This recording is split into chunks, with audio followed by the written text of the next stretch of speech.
Hey Emily, hey Sierra,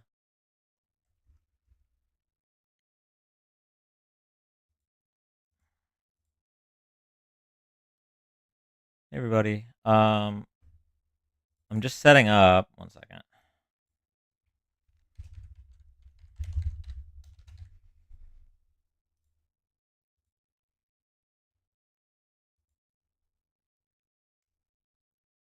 How are you today? I'm all right.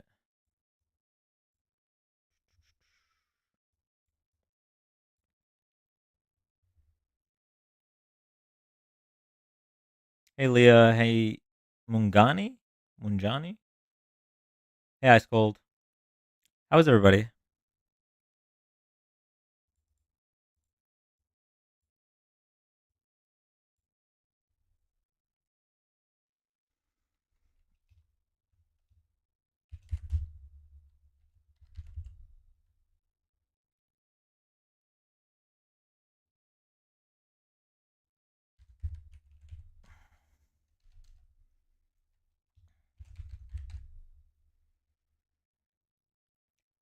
Hey Rod, hey Fresh Bread, hey Sid, hey King Joker. How did the dating show go? Had to sleep because work, so I missed it. It was it was chaotic, and I think I should have been more prepared. But I do think it went well overall. You should make the title like just something so crazy that makes Maga mad. What do you guys? I don't know about tonight. So next week we're probably gonna do the whole week of lives, just talking about how Trump is a fascist or like Trump is America's Hitler, shit like that. We're setting up all the resources for that in the Discord right now, so that I can be well versed on that for next week. But for tonight, I think I want to talk about like the tax plan and how it doesn't include no tax on tips, no tax on overtime, all that bullshit that they believed. Um, the trying to get rid of the CFPB. I think that's the number one thing. If you're against the CFPB, it's you're either in the top 1% or you're a bootlicker, right? Because ultimately, the budget for the CFPB is less than $1 billion, but they brought back $20 billion to consumers from large corporations that scam them. So I want to try to encapsulate that uh, in the caption.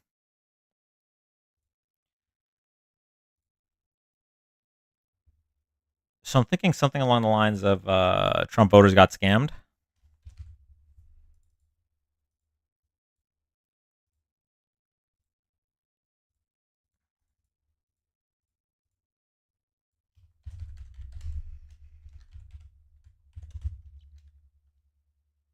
Getting ready for Galentine's. Nice, JC.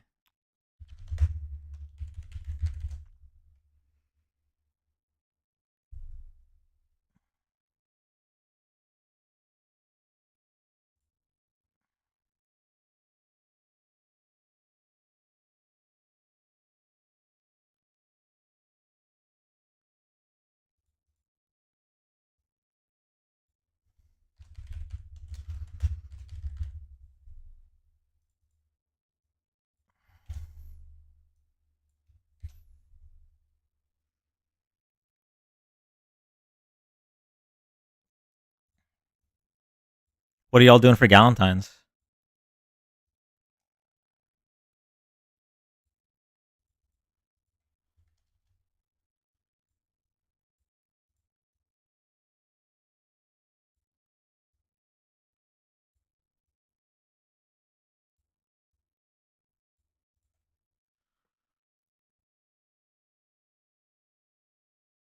Dinner and bringing my type drinks. Wait, what are my type drinks?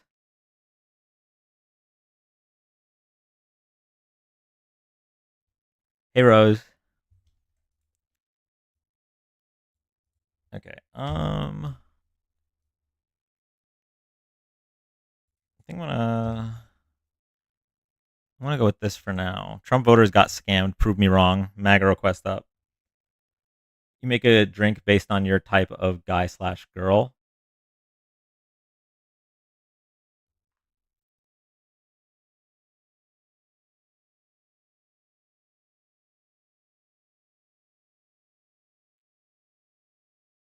So like,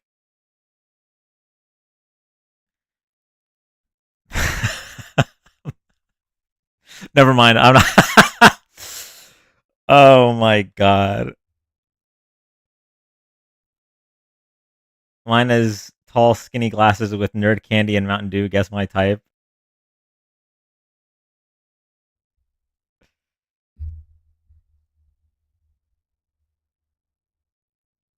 I was at work literally 1 a.m. here. Wait, 1 a.m. Oh, no. Emily, where are you from again? If you don't mind me asking. Yeah, JC. I was gonna say. So for my type, would I like put SSRIs in in the drink? Norway. Got you.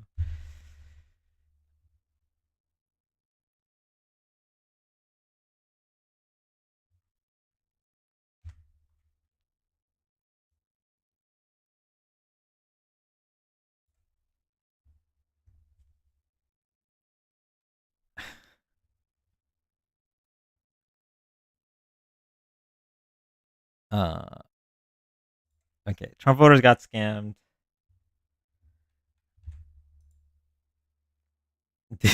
He likes some sad.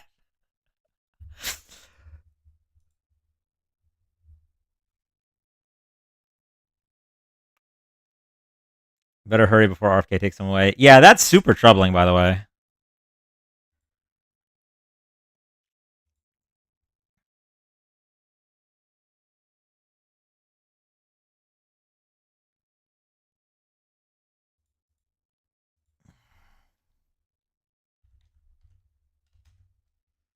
My type drink would definitely be all the leftover alcohol from like the bar mat at the end of it.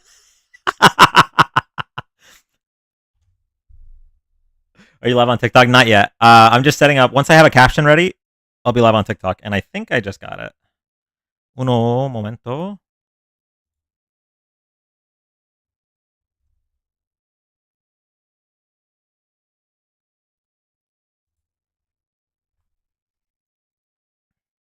Hey Harper. Hey Ballard. Okay, so I need my OBS to come back to this monitor. Okay, I'm gonna do add source, image.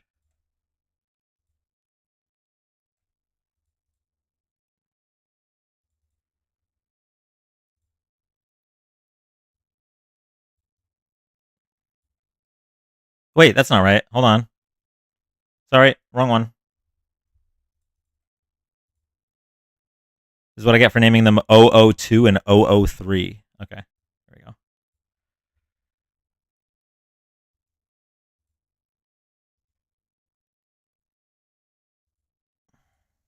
What do y'all think of that?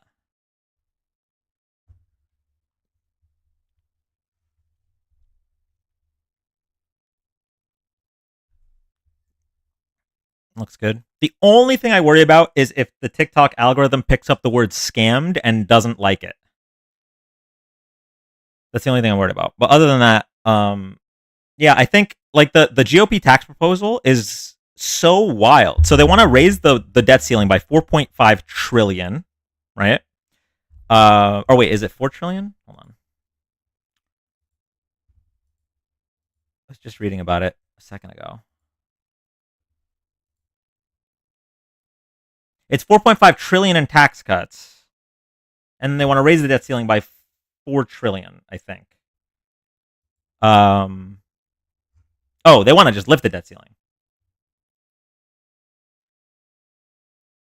4 trillion increase in the debt ceiling. Okay.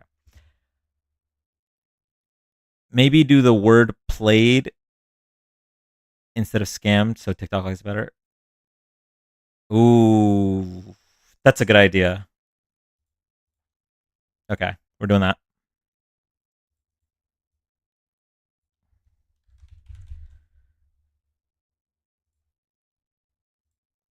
Although I don't know, is played too young tricked?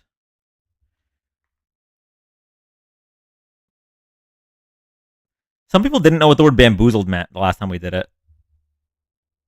My drink would be Coors Light hot sauce and Um,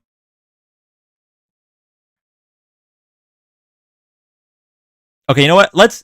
We should just figure it out. I've never tried this. Let's figure it out. Let's see if the algo doesn't like it. And if it doesn't like it, we'll reset on TikTok. But I'll stay live on YouTube and Twitch. Because I'm already really late.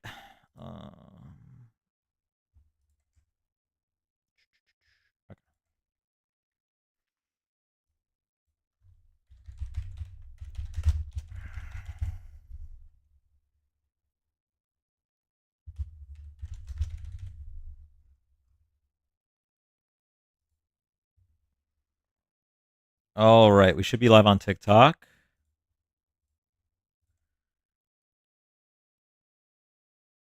Yes, you are indeed late, Dan. Had to postpone my bedtime. I'm sorry, Emily. Maga's unprotected money. Maga's money at risk.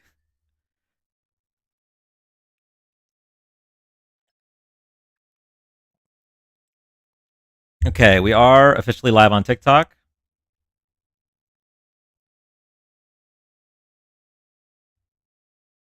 Hey, KP. Hey, Kylie.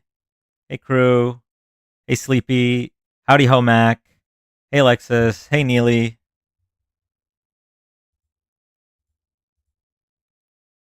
Wait. Okay, yeah.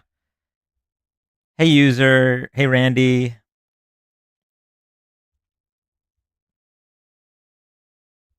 Hey, Nuclear. Hey, Laura.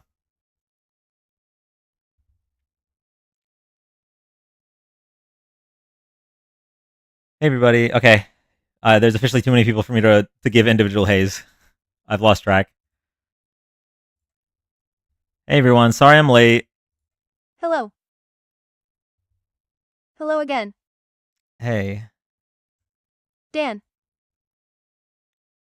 Okay, so there's a chance we're going to have to reset, and I'll tell you why. Thank you for all the heart me's, everybody, and the goat. Thank you. Hi. So we've never tried putting the word scammed up there, and I worry that Dan TikTok pregnancy scare. I worry that TikTok might not put us on the FYP because of the word scam, so we might have to reset. We'll see. We'll give it a few minutes. We'll give it a few minutes. Pregnancy SCARE. There was no pregnancy scare. At Kevin.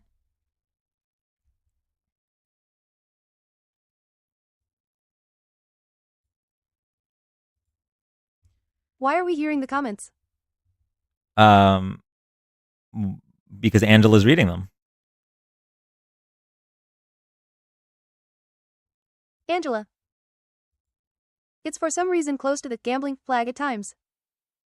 The comments are sentient.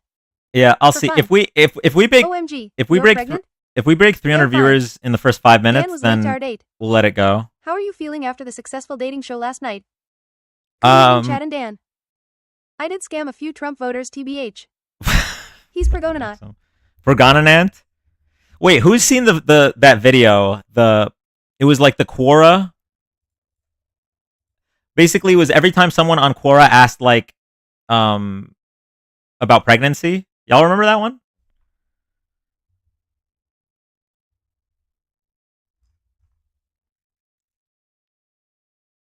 How girl get pregnant? Yeah. Pregante. The Yahoo questions ones. Wait, is that what I'm thinking? Maybe it was Yahoo questions. I thought it was Quora. Maybe it was both actually. Where is the no tax on tips, Maga? I don't know. Where is it, Maga? All right, we got it. We do have a guest.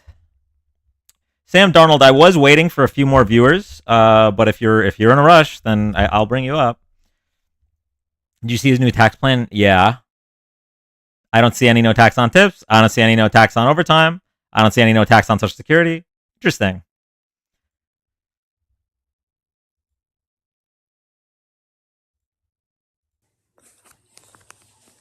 Hello, you fucking muppet. You fucking dickhead, you look... You good, man? You gonna be alright? From NASA is going to hit London and you're going to I would have loved to cook that 12-year-old, but unfortunately, number one, he was probably going to slur, and number two, he's underage. So we're going to go to the next guest. Obama. Thank you, CM. Thank you, man, for blocking him.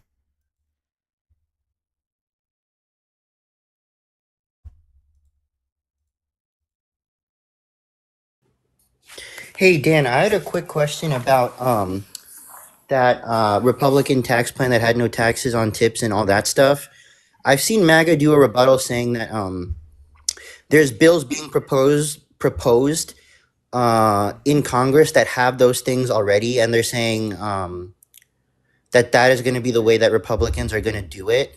There is that website. I don't know what the name of that website is. It's like you can see the code and like the main spot, like the main sponsor. Congress.gov.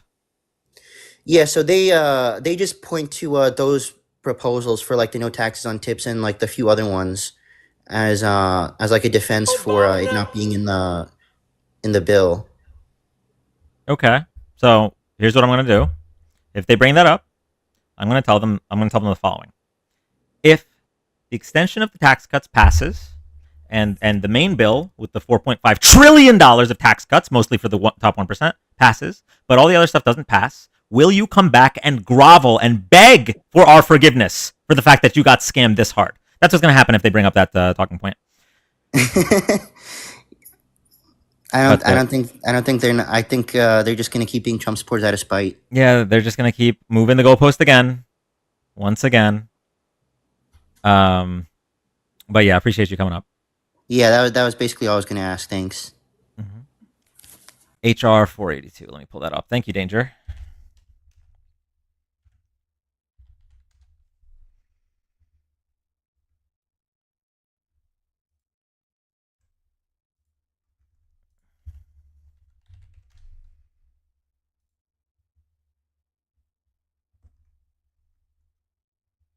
Okay, got it. Go to the next guest. How did we get scammed? Kami, great question. So basically, Donald Trump promised that he was going to lower grocery prices on day one. Not only has he not done anything on day one, let's put that aside, right? Oh, he was exaggerating. He's a blusterous guy. He was exaggerating for votes. Not only did he not lower grocery prices on day one, he's not even trying to. He already backpedaled and said, well, it's really hard to get them down once they're already up. His plans for tariffs are actually going to increase grocery prices. That's just one part of it. You also got scammed in that he promised you no taxes on tips, no taxes on overtime, no tax on Social Security. But the main Republican tax bill being proposed right now doesn't include any of that. It just includes $4.5 trillion in tax cuts, mostly going to the top 1%. They want to raise the budget ceiling, the debt ceiling by $4 trillion, fiscally conservative, by the way. You also got scammed because you have Elon, the richest man on earth, pushing to get rid of the CFPB. The CFPB spends less than $1 billion, but has recuperated over $20 billion for regular people like you and me. The CFPB is the reason that medical debt doesn't go on people's credit history. The CFPB is the reason that, hold on, I'll pull up more for you. The CFPB is the reason that excessive credit card late payment fees were banned in 2024. There's so many things that benefit you and me by the CFPB, but the CFPB would regulate Elon's new venture into payment processing on X, so Elon wants to get rid of it. If you care more about the richest man on earth than your own pocketbook, then you're a simp and you're a bootlicker, and I don't know what to say. But if this is all news to you, then this is why you got scammed, and I hate to break it to you.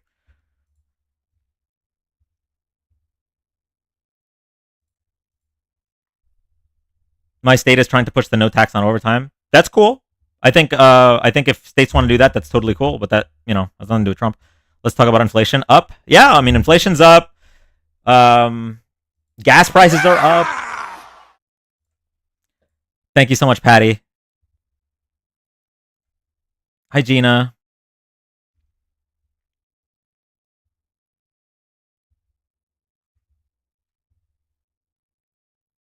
One second. What about this right here?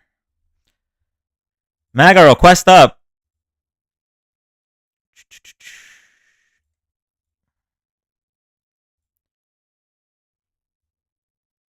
Oh, hold on. This needs to go all the way down. Okay.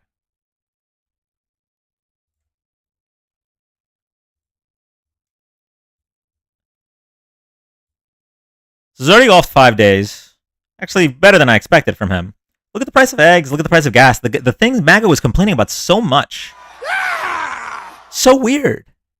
So weird how all their complaints have changed. They now no longer care about grocery prices. Thank you, Daisy, for the sharing crab. Inflation is up. The first time inflation month over month inflation is up for the first time since 2023. But yeah, no, Trump's doing a great job.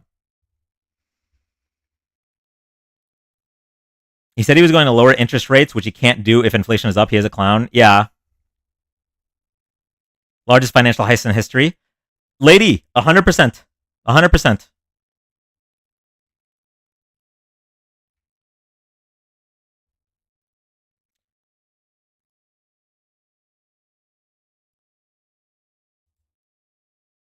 Thank you for the roses. So I'm finding it interesting that the more we do these lives, the fewer and fewer Trump supporters, not the fewer and fewer Trump supporters that say stuff. There's a ton of Trump supporters in chat, but the fewer and fewer Trump supporters that are willing to request up and defend what's going on.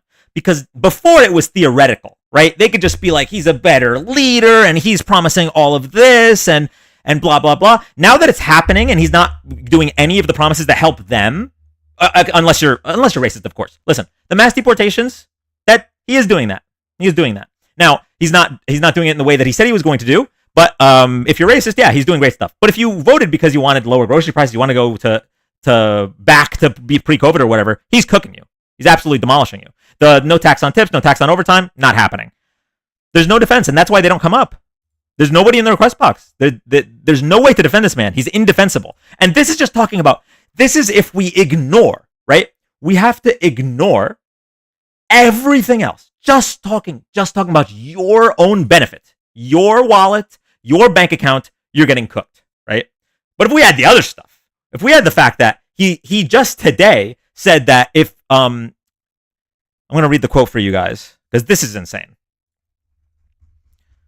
On Truth Social, he said, "He who saves his country does not violate any law." Y'all really want a dictator? Absolutely insane. I genuinely don't know how you guys look at yourselves in the mirror. The Kool-Aid must be good. Like, they must have put some extra sugar in that shit.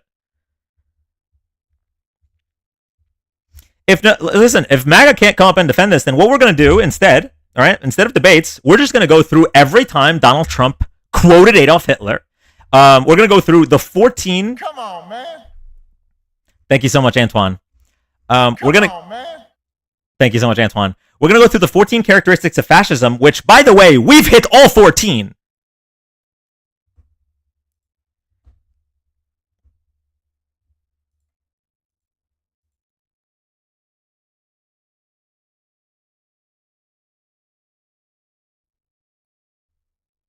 Man thinks everything should be solved overnight. LOL, dude's been president for less than a month. Okay, Daddy. So I need you to admit, before we do anything else, you need to admit. So Donald Trump lied to us when he said he was going to do everything day one. He lied to us because he knew it would bring people to the polls. Can you admit that? And then we'll continue the conversation.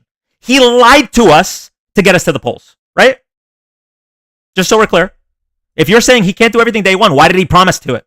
Why did he promise to do it? Once we get through that he lied about that, then we can keep going in the conversation.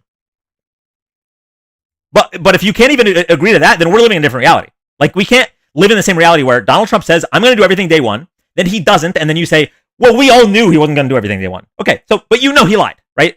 Those two things cannot compute at the same time.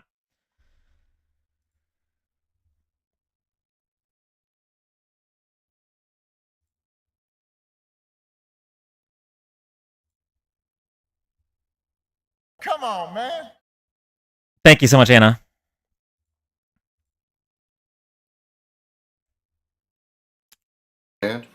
Hi, welcome up. Hello. Hey, did you vote for Donald Trump? Yep. Does it bother you that Donald Trump's not fulfilling any of the promises that would help you economically?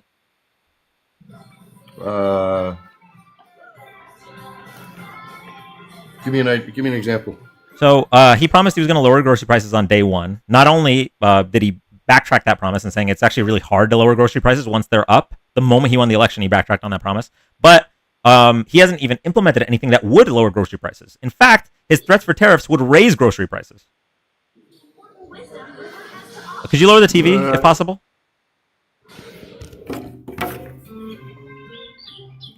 Yeah, I do agree. I agree that he hasn't done anything that he's, in regards to groceries that he stated he would do on day one. But I think we're taking that literally, too literally, as him stating day one was more of him expressing the urgency and understanding people want reduced prices and reduced costs. And okay, if you actually want that done, it's going to take time. Can you at least admit that he lied when he said day one? He wanted to drum people up to the polls, right? He lied when he said day one. Can we admit? Can we agree on that? I mean, yeah. I mean, you can say lied. Yeah, I guess. But sometimes that lie doesn't hurt anybody. It really doesn't. That lie was to show urgency and understanding for the people's needs, and how, instead of saying I'll get it done, he put a date on it to show his urgency. Okay. So, but you agree it could be a lie. You don't think it's like a bad lie, but you agree it's a lie, Yeah. right? Exactly. Cool. Exactly. Why has he not even started anything? Because I'm willing to give him the benefit of the doubt, because I know you can't lower grocery prices day one. He doesn't have a button, right? But if there was some kind of proposal that would lead to reduce grocery prices in 6-8 months, I'd give him the benefit of the doubt. He has not tried. And in fact, all of his proposals would raise grocery prices. That's what tariffs would do. That's what mass deportations would do.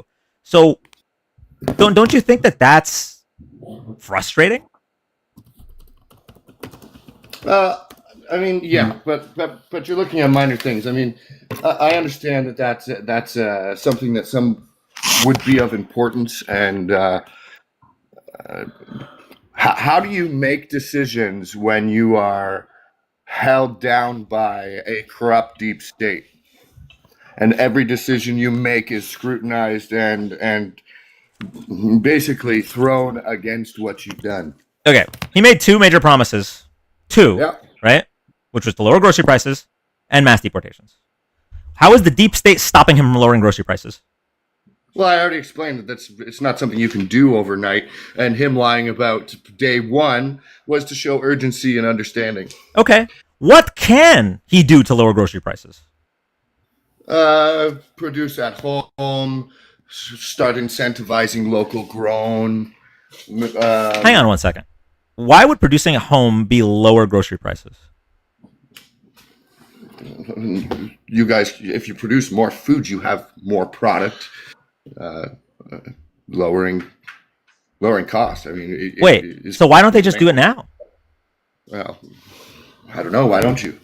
It's about trade and about economical growth. Yeah. And the reason that companies import so much. Notice he's now tearing apart those things, and you'll see a displacement. So the reason that companies import so much is because it's cheaper, right? Yep, exactly. So if we produce more at home, it will be more expensive. If we produce more at home with the current, conditions, taxations with no cuts, no incentives, and once the import export gets displaced, now you have finances to spread around as well. Okay, so you said taxation with no cuts, right? That's a problem. You agree with that, right? Well, if we're going to incentivize local and boosting your own economy and manufacturing goods from home, you're going to do that with incentives, okay, or tariffs against other countries so they don't do it elsewhere. Okay, well, tariffs against other countries, yes, that would incentivize producing here, but that would raise our prices. Like, that's just basic economics, right? You agree with that? Yes, I can agree with that. Okay. You got to look at an economic plan as a long-term and a short-term plan. And in the short term, it is going to increase costs on a lot of goods that are not essential, and it will raise the cost on most goods that are essential in the short term. Once those finances get spread out, tax incentives and government incentives get put in place to manufacture and produce at home. You guys, we will be able to offset, and prices of localized will be incentivized. So why didn't this work the first time when he did it? He did tariffs When? in his first term, right? And it didn't incentivize jobs to come back here. It didn't incentivize manufacturing here. All it did was it led to us needing to bail out the soybean farmers, right? Because there was retaliatory tariffs. We had to spend billions of taxpayer dollars to bail out soybean farmers. The small soybean farmers went out of business, and the big soybean farmers got bailed out by our taxpayer dollars. Because of the steel and lumber tariffs, the price of housing went up, especially in terms of building houses. But we didn't bring back manufacturing here. None of this happened. This is just a delusion. Well, that's the goal. That's a great goal, but if it didn't work the first time, what's the definition of insanity? Okay, well, I mean, I totally see what you're saying, but I don't see how his goal to begin with was to return manufacturing to the country. I see that that's the push now. I see an entire during his first presidency, he was more focused on, man, energy independence is now something he's looking at, but it was gas prices and border security and policy after policy after policy, foreign policy. I just googled Trump bring back jobs 2016, and there are a million hits. Okay, this was a big part of his 2016 campaign. In fact, I think it was a bigger part of his 2016 campaign than it was his 2020 campaign, frankly, because he was especially talking about bringing back coal mining jobs as well to combat Hillary Clinton when she said she was against coal mining. But yeah, let's bring back America's lost manufacturing jobs. This he brought up at every single rally in 2016. It didn't work when he tried. Why are we going to try it again, except worse this time? So before COVID-19, Trump added 480,000 manufacturing jobs in his first 3 years, which is considered the highest manufacturing employment in nearly 20 years before COVID. Once COVID hit, it destroyed every gain that was had. But in 2018 and 2019, you guys we had record gains in factory job creation, and manufacturing jobs were about 500,000 increased. So I'm not sure where that's coming from. 1 second.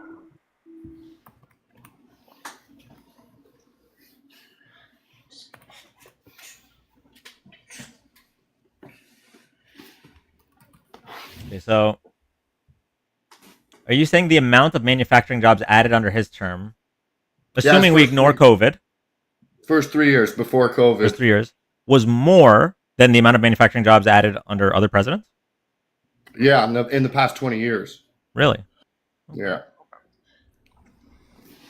I'm gonna look into that real quick. The most gains in a single year since 1990.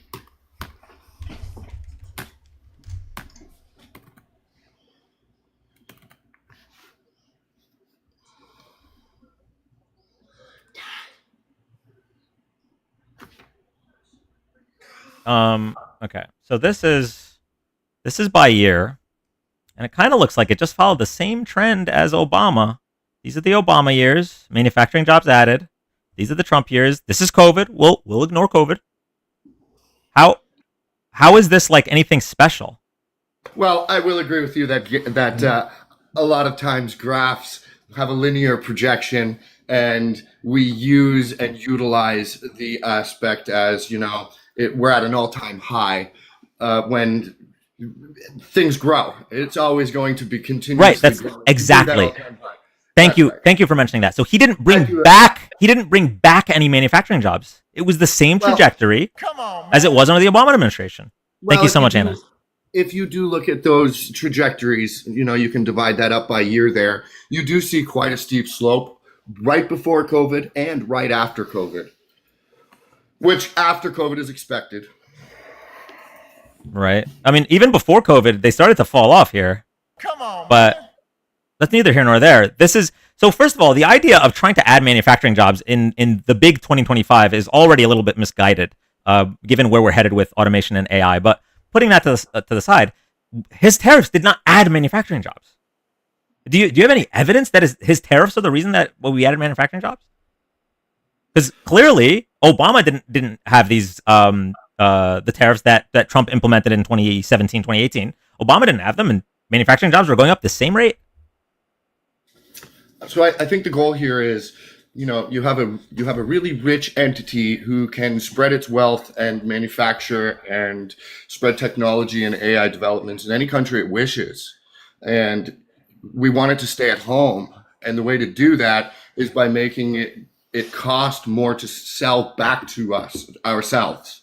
So, we're sitting here with our money, we've got our homes, we've got our real estate, but we've got our business in Singapore. And now in order to bring our product back, it's going to cost, who knows what the tariffs, I could look that up right now if there's any tariffs set, but, now in order to bring the goods back and the cost back, it's going to cost a lot more. So in order for you to try and get a stronghold on this intelligence, this technology, this manufacturing, developing new product, is to force them to stay at home.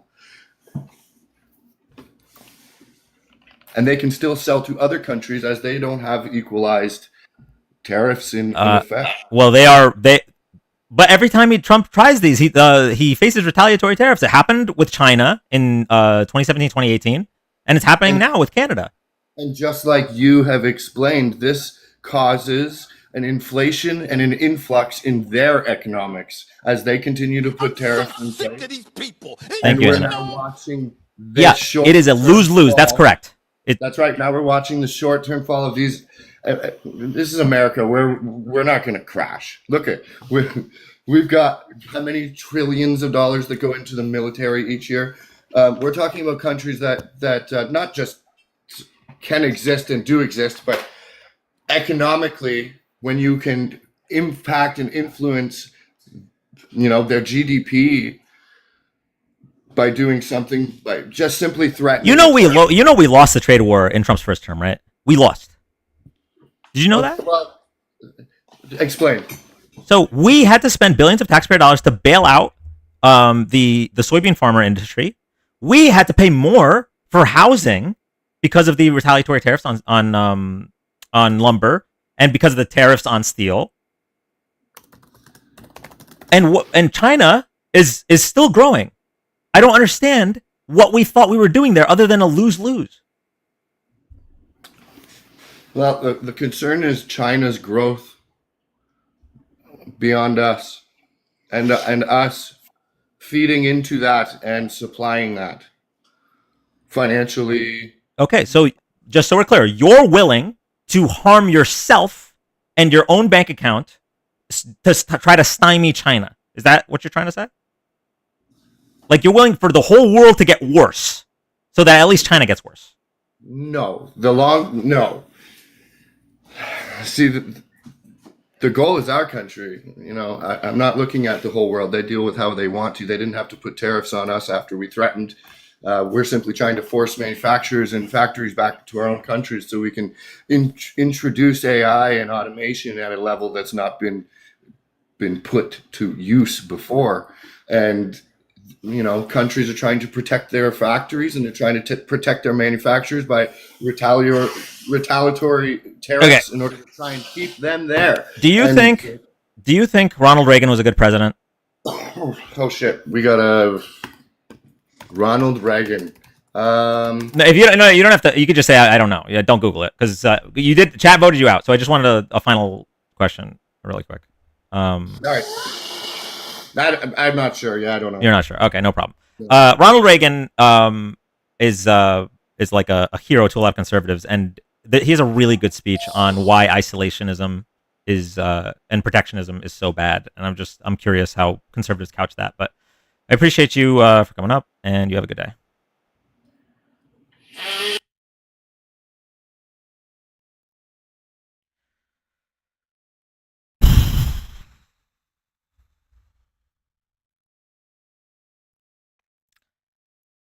Okay. Wait, you think Reagan was good? No, I don't think Reagan was good. But it's interesting when conservatives come up to defend this type of stuff, and usually Reagan is like their stalwart. Reagan is their example of a good president.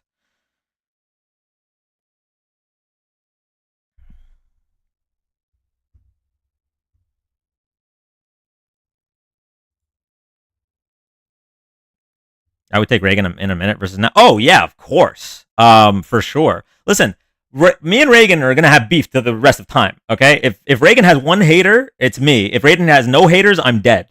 But I'll take Reagan's like destructive policy over a literal fascist any day of the week. All right, we're gonna go to the next guest. If you're here for the first time, thank you so much for joining. We are live Wednesdays to Saturdays, 6 p.m. Eastern, doing live political debates, political discussions, and fact checks. So if you like this content, drop a follow, tap the screen. We are also live on YouTube and Twitch right now. So just in case TikTok does get banned, if you want to check my link tree so you can follow on the other platforms, that would be awesome. Thank you all so much. Go to the next guest.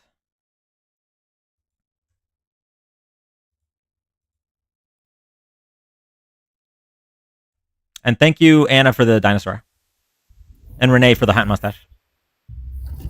Hey, welcome up. Hey, how you doing? Are you driving? Hello? No. Do you think John Kennedy is a good president? Yeah. He wasn't president for very long, though, unfortunately. Go to the next guest.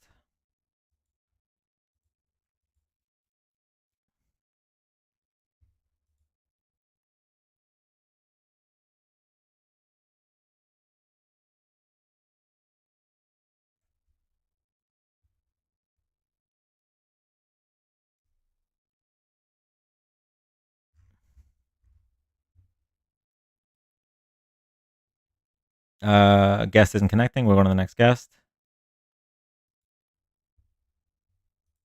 He only likes Democrats. No need to ask him who he likes. That's not true. I liked Eisenhower. I also think, even though I didn't vote for him, I think John McCain was a respectable human.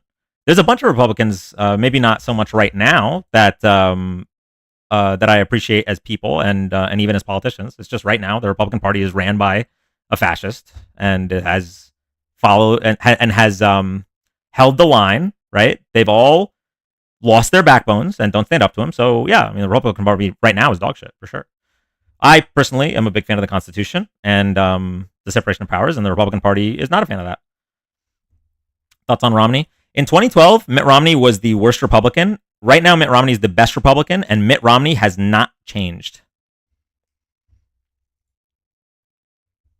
Go to the next guest.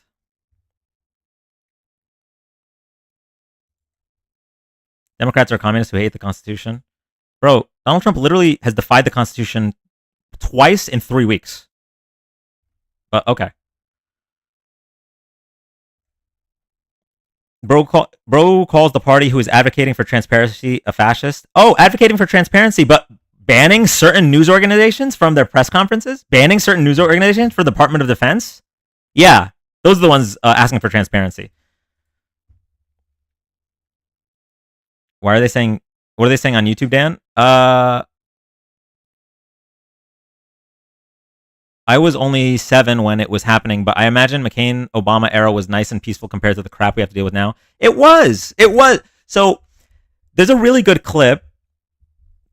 There's a really good clip where John McCain is doing a town hall meeting, and some old lady gets the mic, and she's like, "Well, I don't trust Obama because he's an Arab." And John McCain like takes the mic away, and he's like, "No, you know, ma'am, he's not. He's a decent American. He's a good man, and we just happen to have differences on policy." Can you imagine Donald Trump in that situation? Like when people were chanting "lock her up" about Hillary, he was like, "Yeah, lock her up." He didn't say, "Oh, she's a decent person." Like the times have changed so much, and it actually really is sad. I saw this in the Discord earlier. There's people whose like entire adult lives have been voting against this man. Like 3 elections in a row. This is a decade we've had to deal with this guy. Bro, I'm tired. All right. Go to the next guest.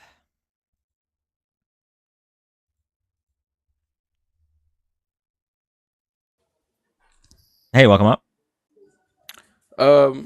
I am not opposed to, anything you're saying. I just wanted to ask a question for the general audience. How does it feel to have voted for somebody who directly lied to the public goes on TV whenever he so chooses and acts like a puppet. I don't understand how people can defend this type of behavior. I don't want to take any more time, but that's kind of all I had.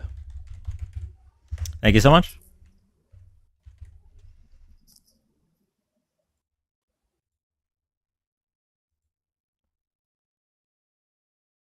Go to the next guest.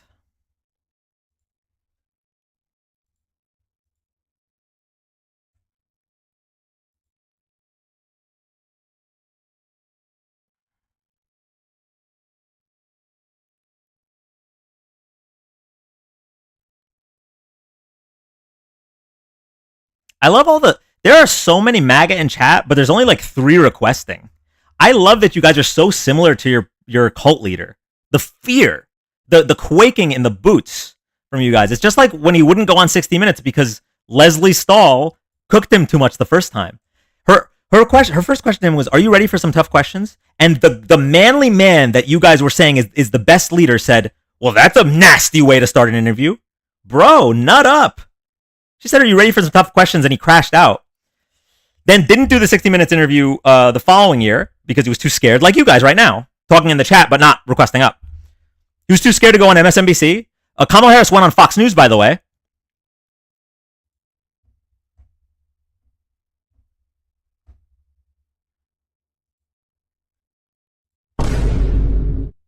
Thank you so much, Sweet Pea. Hello? Hi, welcome up. Hey, man. First off, I want to say I respectfully disagree with most of what you're saying, but I still want to at least notify that we're both humans and we have different political beliefs. But I want to at least bring the table off your previous point that Kamala Harris denied going on Joe Rogan multiple times. That's not even true. It's just they couldn't agree on terms. That for 60 minutes. She wanted to do 60 minutes. Yeah, every single presidential candidate in the past 40 years has done 60 Minutes. Only one has done Joe Rogan. He's a guy who made people eat scorpions and is a stand-up comedian who does pot. I don't know. I don't understand why it's like this prerequisite. Hold on. Why is this prerequisite? Well, Trump did it, so she's got to do it. Trump jumped off a bridge. I think she probably should have went on Joe Rogan. They agreed. They just couldn't agree on terms. It is not that serious. If the reason you didn't vote for Kamala Harris is because she didn't go on Joe Rogan, then you've lost the plot. No, that's not what I'm advocating for. Okay. But I'm bringing up a counterpoint to your previous argument of how people are sitting here denying interviews. But Kamala Harris did the same thing. She did not interview because it wasn't on her specific terms, and that's a counter to your point. I mean, sure, I guess. I mean, if you want to say that Kamala Harris not going on Joe Rogan was because she was afraid, and Donald Trump not going on MSNBC, not going on 60 Minutes, not accepting a second debate from Harris, or because he was afraid, then all right, 3-1. Like, what do you want me to say? Like, it's so silly. It's so silly that Joe Rogan is the Joe Rogan interview is something that she should have done in the first place. I'm honestly still on I'm like 51-49 in that she should have done it, because at the end of the day, it's not like a journalist. This is a UFC enthusiast. Right, but it's also a pretty well-renowned interviewer. It's not just a UFC commentator, a podcaster. I mean, first of all, we're not here advocating for Joe Rogan, first of all. I want to go back to a previous point, if you'll allow me, about the fascism comment. What points of reference are you pointing to of the current party being a fascist state? Okay. So we can go through a lot here. Just today, Donald Trump posted on Truth Social, "He who saves his country does not violate any law."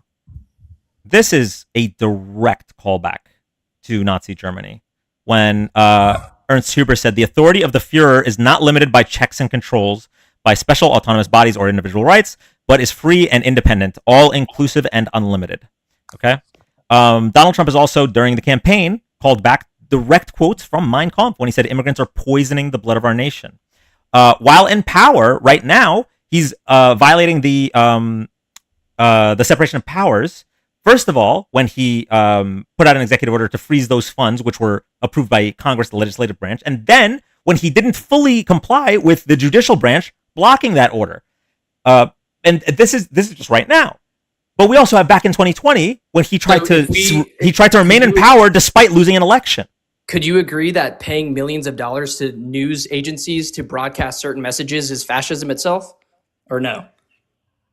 Because that's proven. I mean, $10 million to Politico, the Democrat Party paid under Joe Biden to broadcast certain messages. Can we agree that that's fascism then? Wait, I'm so sorry. Are you talking about the thing that Elon Musk tweeted where it said deception? That thing?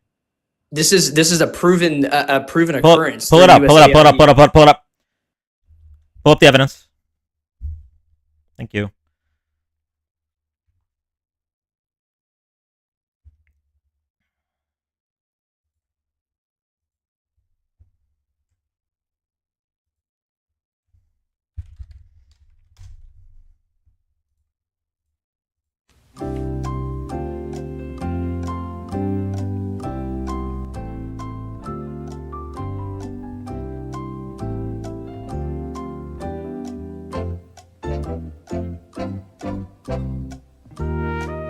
He left! Bro.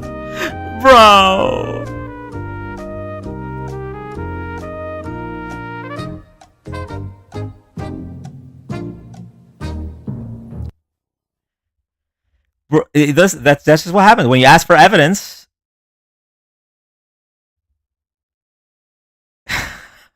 They just run. They turn into Usain Bolt.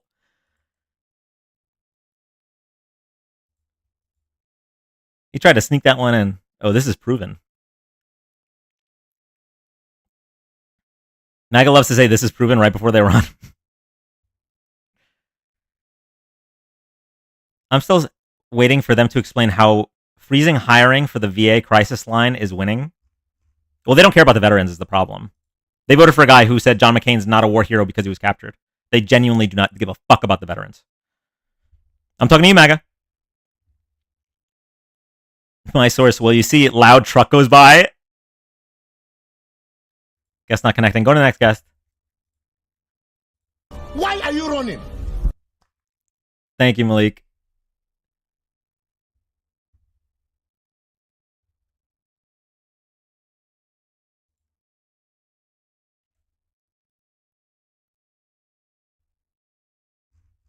Okay, next guest. This is the guy who was driving. Let's see if he's not driving anymore.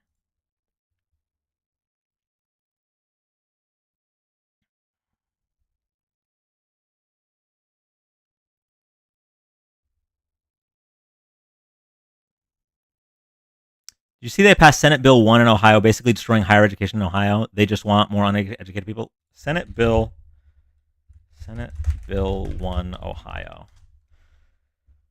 Ohio passes bill to ban DEI and faculty strikes at public colleges. Wait, banning faculty strikes? Excuse me? First of all, the idea of banning DEI in general, banning diversity, equity, and inclusion sounds insane. But banning faculty strikes, even conservatives should be upset about that.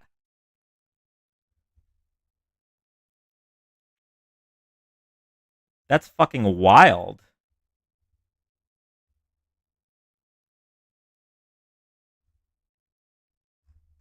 Okay, when we're done with guests, we're going to go over this bill because this seems insane.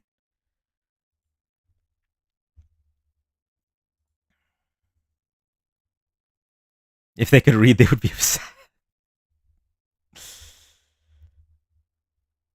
Shifty, you're coming up. What is the average education level of a MAGA supporter? LOL. I don't want to be mean.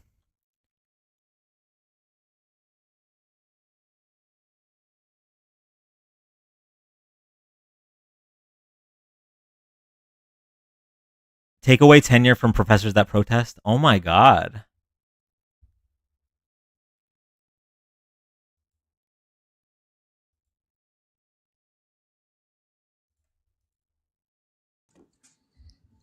Hi. Hello. What's going on? All right. So, yeah, I'm not like super read up on everything in political issues, but I would like to discuss why I think Trump's just better for our economy. If that's fine. Okay. How old are you? 18. Year of birth? 2005.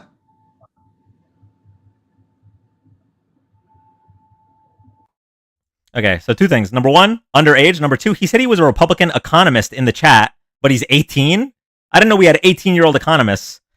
Bro, come on. Next guest. The guy who can't subtract 18 from 2025 wanted to lecture us on how Trump is better for the economy. Hi, welcome up. Hello? Bueller?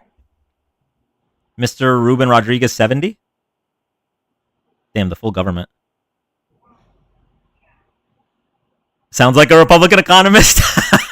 Epidemisosaurus, that's so true. It tracks. Hi, welcome up. You just kicked a Doge employee. Okay, chat's on fire tonight. Chat's on fire tonight. All right, guest's not talking. Let's go to the next guest.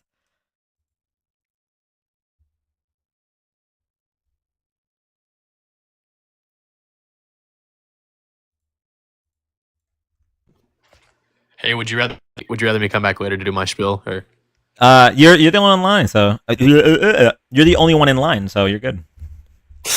Well, that's tremendous. Then that's absolutely tremendous. Let me tell you something. You know, I came into the live earlier, and you said some nasty, horrible things about me. You said that Kamala. You said that she went on Fox News, and that I avoided the 30-minute whatever that thing is. I avoided whatever. However, I don't care how much time.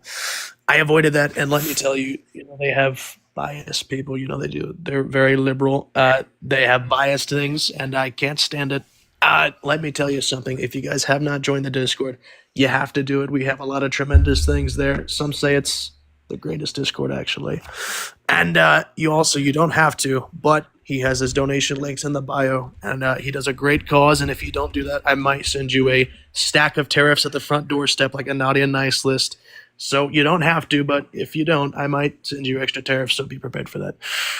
Let me tell you two things. We have to make America gooey again and gushous, and God bless this country. Thank you so much. Mr. President, before you leave, I think I heard the head of the Department of Health and Human Services there. Can you bring him to the phone?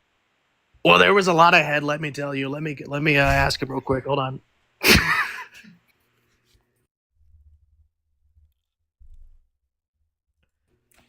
Dan, I know you've been looking for contact for me. Well, a lot of people have been, asking if I have a lot of legitimacy in what I'm doing. And, we've been doing a lot of things. Before I get into the office every day, I choke on about 13 Hot Pockets. And it actually helps me excel in it. It's a great thing. Thank you so much, Mr. Kennedy. Well, absolutely. That guy, you gotta love that guy. That guy's a great guy. I would put Elon on the mic, but I think Elon's in nappy time right now. He does sleep a lot, and I think he stayed up too late and he was playing too much Xbox. So I apologize about that. I totally understand. Well, thank you so much for joining, Mr. President, and clearing some of these accusations up. Absolutely, thank you. There's a lot of accusations, that. Thank you so much. Someone said he's like Seth MacFarlane with these impressions. USA, USA. I can't even do it. How do you screw up the USA chant? Like, I can't even mimic him because of how weird it was.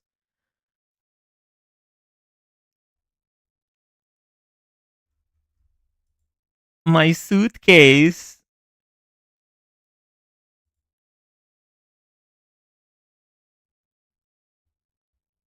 Can you play it? Yeah, you know what? Why not? Elon USA. The fact that I've already looked it up.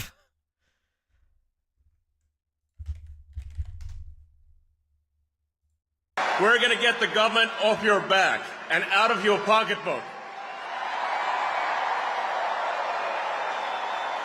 I'm sparing you guys from the video because, God. And America's just not just going to be great. America is going to reach heights that it has never seen before. The future is going to be amazing.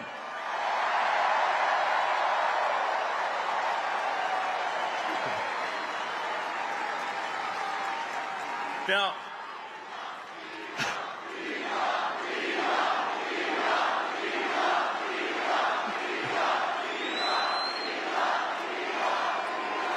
you guys are awesome. Honestly, this is like... It's giving ROTC kid. Yeah. I mean, this is the kind of positive energy that America is all about. God.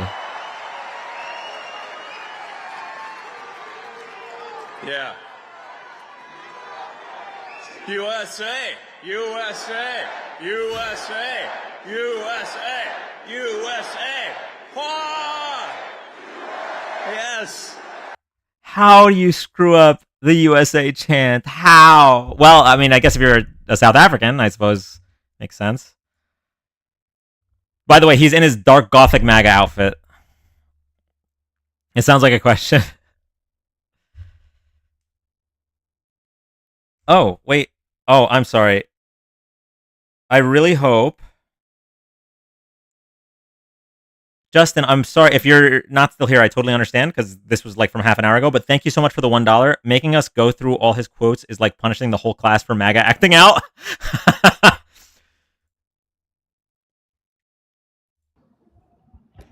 Hello. Hi, welcome up. Hey, I'm not Republican, but I just wanted to say that me and fellow other sailors appreciate what you're doing. Not all of us in the military voted red, and we just think that our new defense secretary is unqualified. So we appreciate what you're doing, and there's some scary times ahead of us, but I just wanted to get on here and say that. All right. Thank you so much. And thank you for your service. Thank you.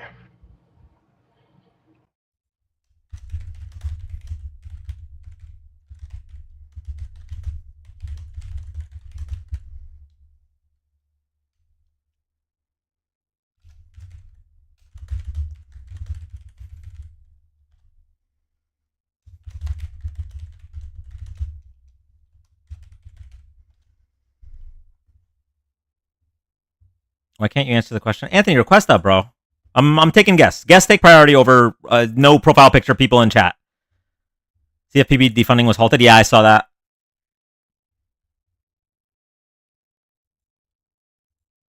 So far, the courts are doing their job. Hey, welcome up. Hey, how's your day been? It's been okay. How about you? Not too bad. So I just got a question. What do you mean by God scams? Are you talking about like prices of like products and stuff, or? So it's a few things. Number one, he promised to lower grocery prices on day one, right? Didn't do that. And if we want to say, okay, well, day one was an exaggeration. He was just trying to get some voters out. We could give him some slack. He also isn't trying to lower grocery prices, and in fact, it's the opposite. He's the tariffs he's proposing would raise grocery prices. Thank you so much, Dylan, for the sub. Thanks, That's Obama. one thing. Thanks, Obama. We also have the fact that the tax proposal that Republicans just dropped 3 days ago does not include no tax on tips, does not include no tax on overtime, and in fact includes $4.5 trillion in tax cuts, mostly for the top 1%. And they want to raise the debt ceiling by $4 trillion. So the idea of him reducing the debt or reducing the deficit, complete lie. The idea of cutting those taxes that would help regular people, like no tax on overtime, no tax on tips, complete lie. At what point do you guys say this guy's just a fucking liar? Okay, I'm not even gonna try to be a hard ass here. I agree with that. You ain't lying about that. But like, what do you think about like the immigrant situation? I just want to get your opinion on that. That he's like sending immigrants. What do I think of immigrants? You said? No, like that he's trying to get rid of illegal immigrants from United States. What do you think about that? Like So sending ICE agents and all that. yeah, I personally think that mass deportations are kind of like a lose-lose-lose.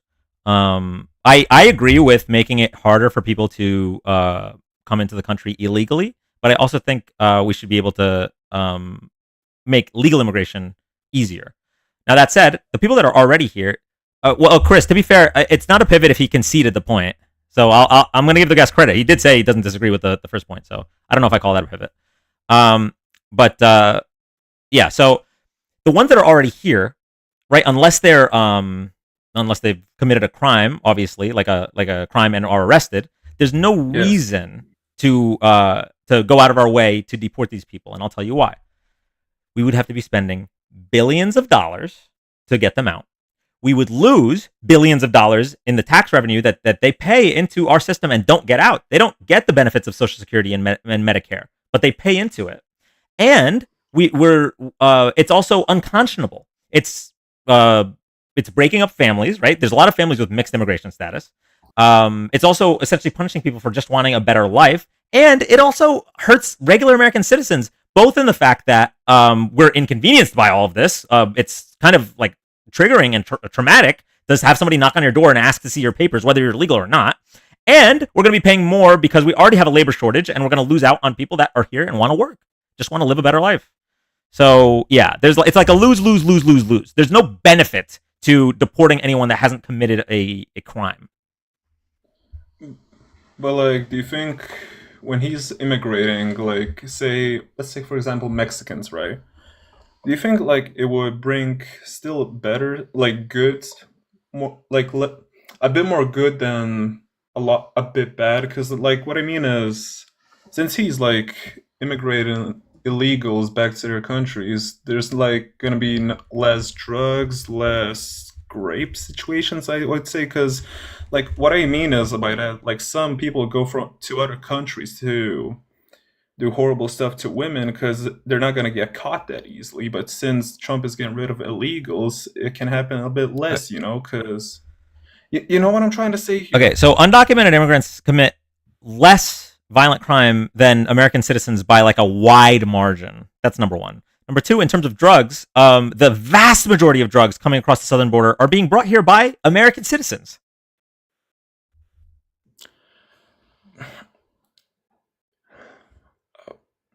Okay, I don't even know what to say anymore. You got me on that. Are you? Hell, I don't even know what to say anymore. Well, okay. Did you vote in the last election? No, I didn't, because I'm 18 right now. So. Okay. Well, do you agree that? I'm sorry. Oh, go ahead. Yeah. So I guess that's it, basically. Thank you for having me on. All right. Thank you for coming up. I'm sorry if I wasted your time. I'm sorry. That's all right. I'm really sorry. I just wanted to get your opinion on stuff. I'm sorry. No worries. Bye. You're good, bro.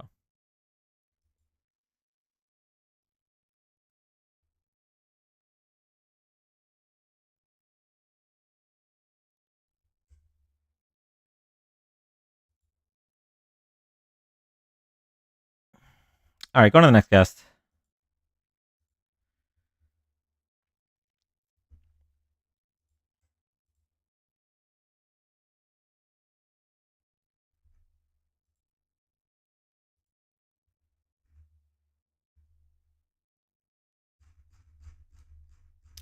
If you're here for the first time, thank you all so much for joining. We are live Wednesdays to Saturdays, 6 p.m. Eastern, doing live political debates, political discussions, and fact checks. We also try to be live for all major political events. So if you're not following, this would be the perfect time. We have until April, and then maybe TikTok will be saved.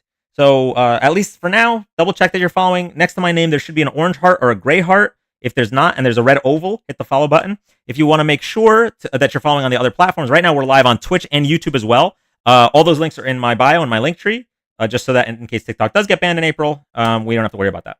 So appreciate all of you. Guest isn't connecting, so we're going to go to the next guest.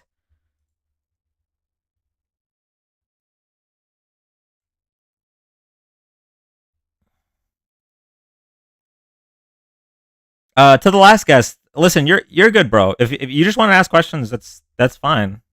I have no problem with that.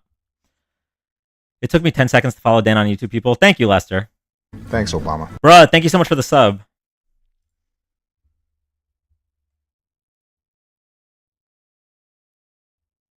Yes. James is getting upset. Thank you, Lily, for the paper crane. James is getting upset, guys. James Owens. He's upset. He doesn't like being called out.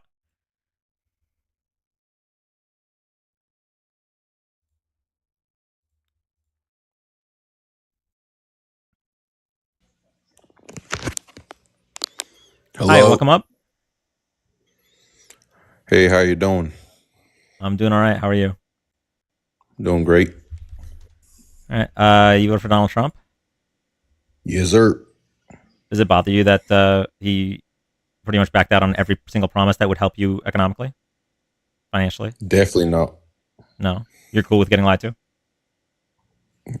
Nah, I'm just playing, bro. I just wanted to say I appreciate what you're doing up here. The MAGA crowd is so warped. They just move goalposts. It's disgusting what this man is doing to our country, backing out on every promise he's promised to get votes. And I just appreciate what you're doing. And I tune in every single day. And I support you fully, bro. Thank you so much. I really appreciate your support. Have a good night. And I'm out of here now. All right, chat. This next one's saying some spicy stuff in chat. Here we go. Here we go. Hi, welcome up. Hey, can you hear me? Thanks, Obama. Thank you, Laura, for the sub. Yes, I can hear you. Yeah, so I just want to comment on your comment about Americans are smuggling more drugs than illegal immigrants. That's just a bold-faced lie. You're basing that on apprehensions, correct? Yes. What would you base it on? Okay. Well, first of all, if you're an American, you're not going to be smuggling across the border unless you're going through a port of entry. They're American.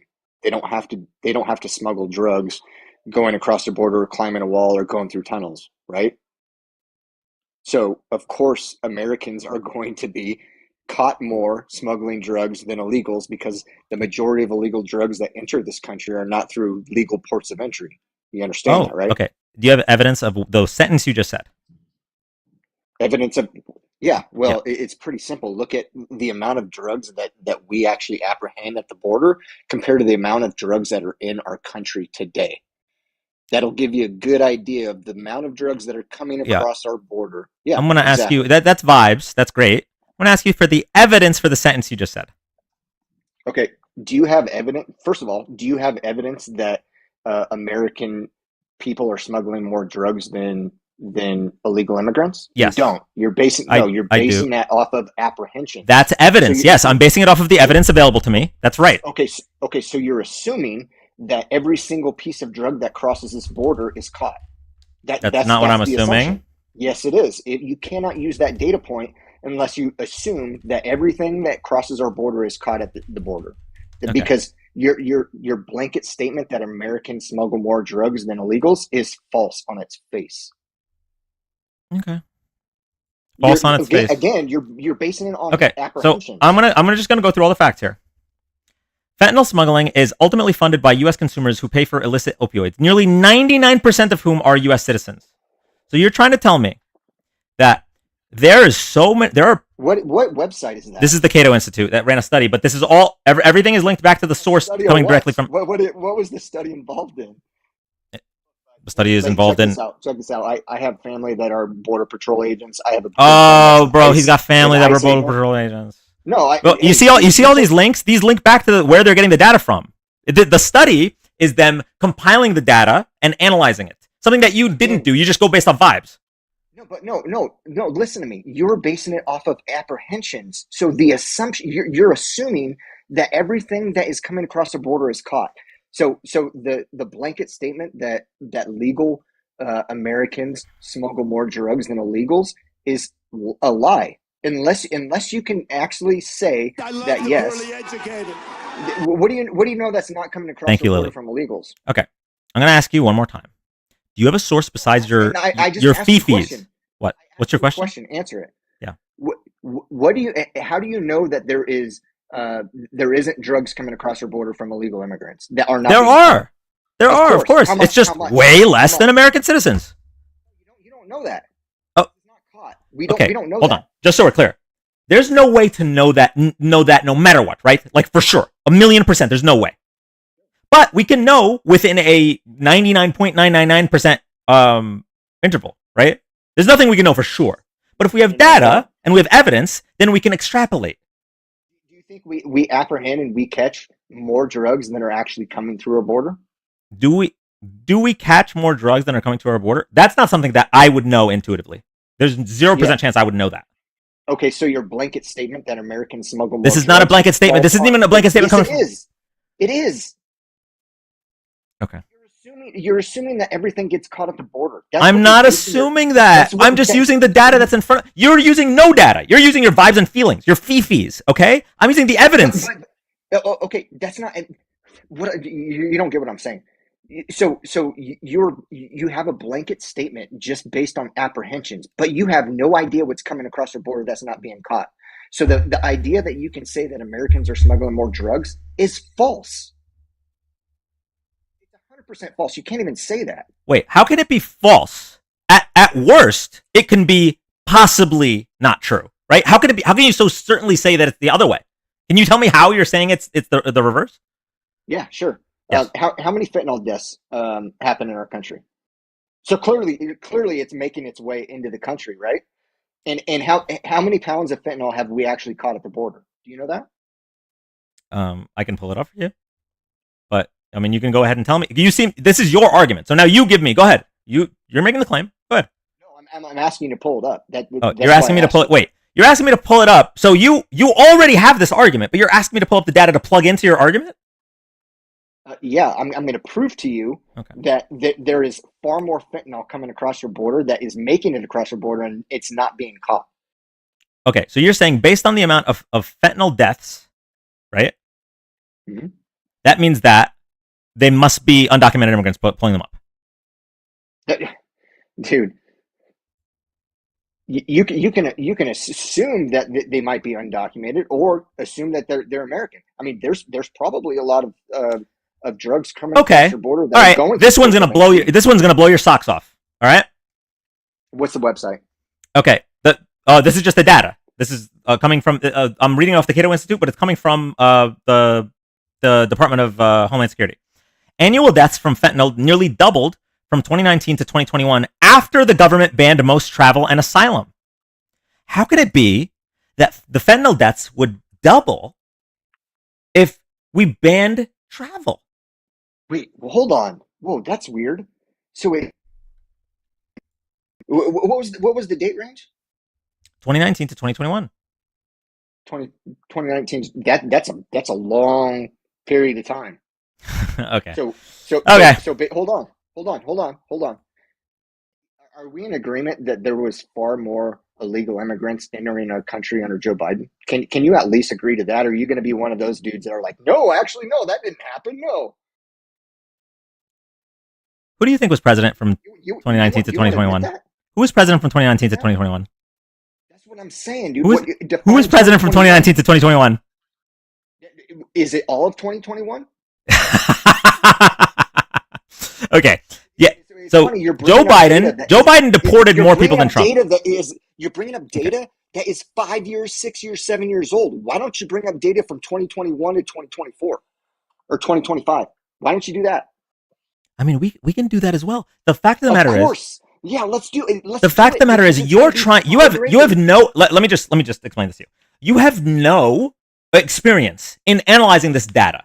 Okay, if the data is reviewed by you have people, no grand to stand. You have nothing to stand on. No, I do. I have evidence. You don't. You have your vibes and feelings. That's not evidence, bro. You're assuming again. Your evidence is based on who got caught. It's not just based on that, though. It's okay. I'll go through it. We'll just go through it. How about we go through it, and you stop me when something doesn't hurts your feelings. Okay. So fentanyl smuggling is ultimately funded by U.S. consumers who pay for illicit opioids, nearly 99% of whom are U.S. citizens, and we're going to pull up where that's coming from. This is a study done by PubMed. Socioeconomic risk factors for fatal opioid overdoses in the United States. Findings for mortality disparities in American communities. So you can review this study. This is right there. Then we go to the next. In 2021, U.S. citizens were 86.3% of convicted fentanyl drug traffickers, 10 times greater than the convictions of illegal immigrants for the same offense. 2023? Are you saying that this number changed to 2023? No, I'm asking you because we do know that a lot of illegals that are captured for drugs, they're not charged. What? I'd like to see evidence of this. Drug trafficking. Yeah. No, I need evidence of that. I need evidence of that claim. I need evidence for. People. Nope. No. You're gonna tab out and you're gonna get me evidence. That claim I need evidence for. I'm sorry. That's just simply not true. Drug traffickers, if they're undocumented, aren't charged. Insanity. I need evidence for that one. I will wait. I will not kick you. You go get me the evidence.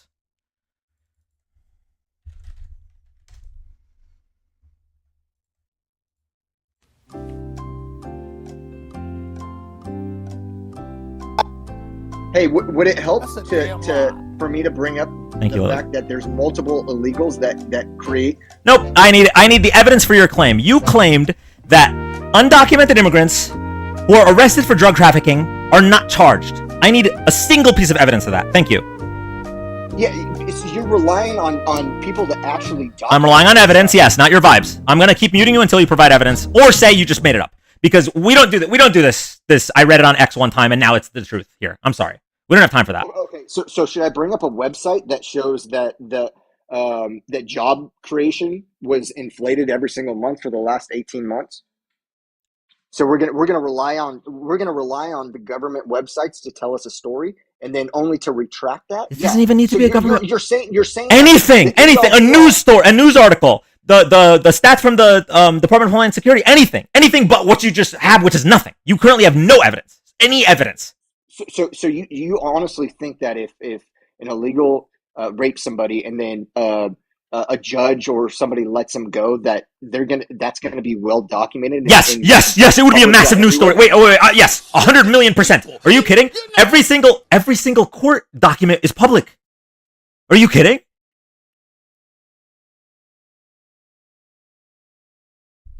I can't believe you even said that. You really think that illegals, in your words, are coming over, raping people, and judges are just letting them free, and we don't know about it? It's a secret. It's in the court record. My point was they're not even seeing it. You've pulled up zero evidence of anything. You live in a different reality, okay? You're in a cult. I hate to break it to you. You're racist, and this stuff makes you feel better about being racist. If you could provide evidence, I'd change my mind. I'll change my mind in a heartbeat with new evidence, okay? But how am I racist? How am I racist, dude? Because there's no other reason for you to live in that reality. There's no other reason. Skin color. There's no other. You want to talk about that shit all the time. Okay, xenophobe. You're xenophobic. I take it back. You're xenophobic. You're xenophobic. Will you admit that? You're xenophobic? No, I'm not, dude. Okay, so why do you think that illegals are coming over, raping people, and getting away with it? Why do you think that if you have no evidence of that? It's happening. Prove it. You fucking live under a rock. Prove it. Yes, no, I do live under a rock. I live under a rock. I was actually I was in a coma for the past 10 years. Show me one piece of evidence that proves that. Where do you live? One piece. Show me one piece of evidence. Where do you live? I'm not interested. Okay, I appreciate it. I am single, but I'm not down for that. Okay, so No, what part of the country? I don't need to know where your house is. What state? I live in Florida. What does that have to do with anything? Just give me a piece of evidence. One piece of evidence, and I will be the biggest Trump supporter in America if you can give me one piece of evidence. Jesus Christ! No, you won't. Are you kidding me, dude? You're Okay. a freaking Yep. maniac. Look at you. Look at your blood pressure is through the roof right now. You want to know why my blood pressure is through the roof? Okay, you got voted out by chat, by the way. My blood pressure is through the roof because I have to share a country with people who live in a different reality. You don't have any method of determining truth in the world. Like, if someone told me the sky isn't blue, and I look up and see that it's blue, I would show them that. If someone told you the sky isn't blue, you'd just believe it if the person has orange skin. So you can go fuck off, actually. I'm so good on talking to people like you. No evidence the entire time. How long was he up here? 25 minutes, not a single piece of evidence for anything? Jesus Christ. Thank you, Caffeine, for saving my life.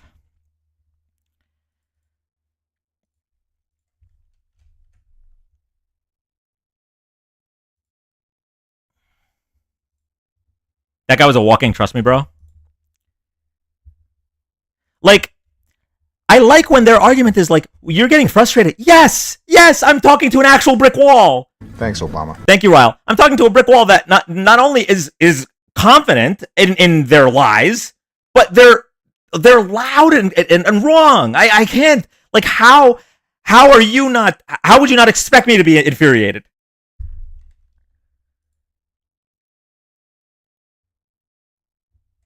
Dan, in order for it to be equal, he is assuming the getaways are 20 out of 80. Yeah, or 20 to 80. Yep, the numbers would have to be insane in his assumption.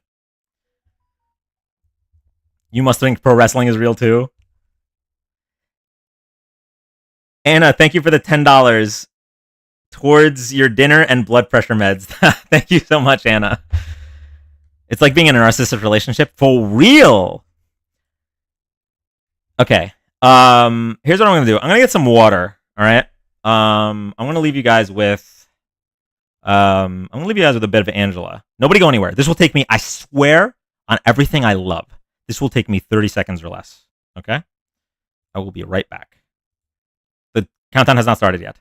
All right. Nobody leave. I'll be right back. Lol. I'm timing it. Angela.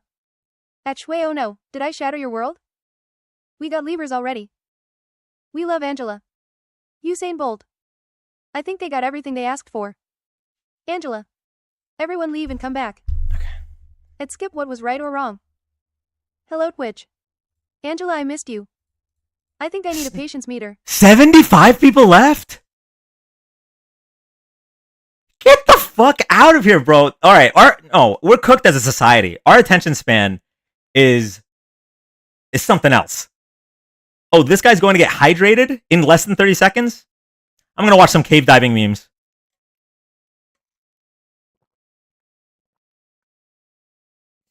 Oh my god. Okay.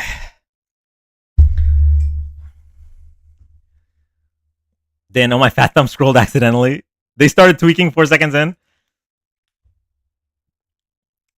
21 people. I thought we were at 827 when I left. All right, go to the next guest. Here we go. Satellite radio. I need Subway Surfer on 24/7. Wait, do you guys think we should do these debates with like some kind of like visual stim? Like one of those slime videos? Or Subway Surfers? Yes, no? Hold on, let's vote on it. Okay, yes for a visual stim, no for no visual stim. Soap cutting, yeah.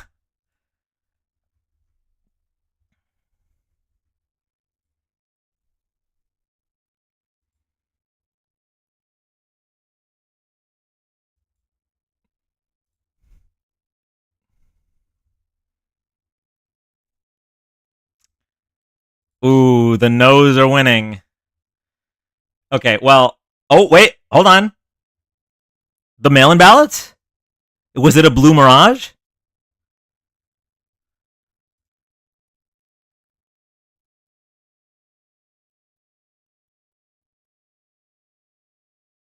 Ooh, this is getting close.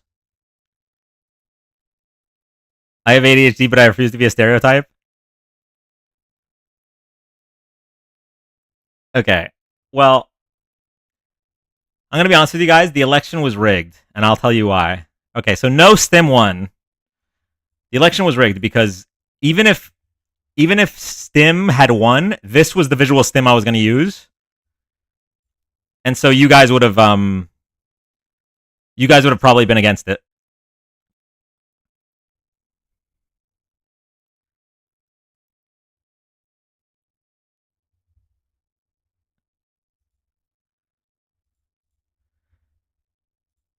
Wow, you're bogus. I'm sorry. Are you using Dominion voting machines?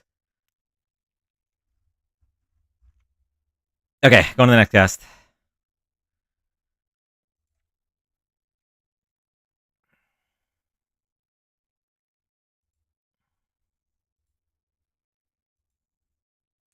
It was rigged. They admitted it. I want to change my vote to yes. Hi, welcome up. Hello. How are you? Good. How are you? Good. Did you vote for Donald Trump? I did not. I just wanted to come up and say I thank you for doing this, and we appreciate the hard work that you're doing. Keep doing what you're doing. Stay on the right side of history. Thank you so much. I really appreciate that. Alrighty. Bye-bye. Bye. Okay. We're gonna go to the next guest.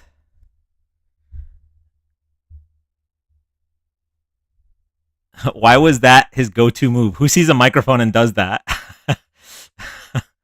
That GIF is saved on my desktop, by the way, and the name is Mike Tua. She was too nice and coherent. Yeah, true. Wait, hold on. I think Oh my god. Kristen, thank you so much for the $25, saving us one debate at a time. Thank you so much, Kristen. I really appreciate that. He was picturing Arnold Palmer when he did that.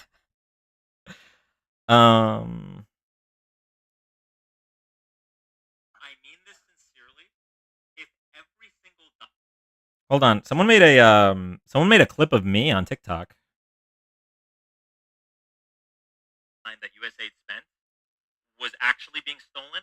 It wouldn't even be a fraction of the amount that was stolen when they passed the 2017 Tax Cuts and Jobs Act. And when I say stolen, I mean transferred from the lower and middle class to the top 1%.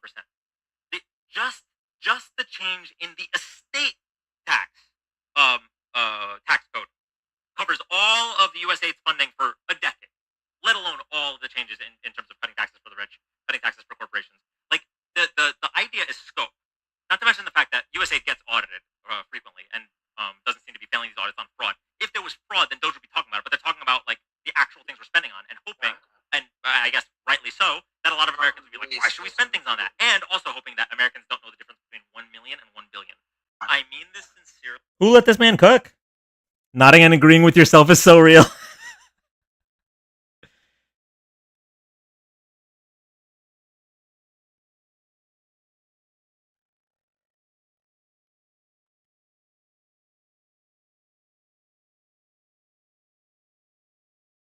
Ooh, a lot of MAGA comments. Damn, I kind of want to go in on these, but I'm live. Okay. We're gonna go to the next guest. Here we go.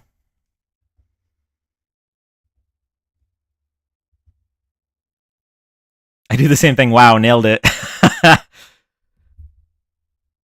speaker tries to record himself to make himself look better. LOL. Seriously. What does that even mean? Bro, that poofed guy, he was in the dating live last night and he was spamming that I was being paid by the DNC or some shit. And it's like, bro, we're literally dating right now. Bro needs one sub for the goal. Oh shit, I do. But we can just hit it organically. Nobody needs a sub. Thank you all so much. Well, okay, couple things actually. Couple quick things. Number one, for everybody that's gifted, whether on Venmo or PayPal or TikTok gift or subs, I really appreciate it. But really, the only thing I ask for anyone watching is just if you could follow. Follow on TikTok, Twitch, YouTube. Thank you all so much. I know YouTube, it's subscribe and not follow, which is a little confusing, but whichever one is free. I only gift organically. That's number one. Number two. Thanks, Obama. G Billy, thank you so much for the sub. We just hit the 200 out of 200 goal. Nice. Thank you so much, G Billy. Dan, do you drink? Very occasionally. I am a lightweight. Like you've never seen. Okay, so like 2 high noons, and I'm down for the count. Occasionally is hilarious. Okay. Bro, you were drinking last night. That was an occasion. It was a special occasion. 40 taps a minute, hit 1 million. We need a crab rave this week. We do need a crab rave this week. I have concepts of a sub if anyone is feeling generous. Tell us more. We should have a goal for like the tell all. The Ashley Dan tell all. Dan, thanks to you, I voted for Kanye and Kant. I don't know what you're spelling. Dan, I went on Dean's live saying Dan Malik raid. I got blocked, bro. Why? Because your name is We Love Trump and Vance, and you were trolling. Clearly, probably why you got blocked. Okay, sorry. We're going to the next guest. Chat's being too lit. Thank you, Melissa, for the sub.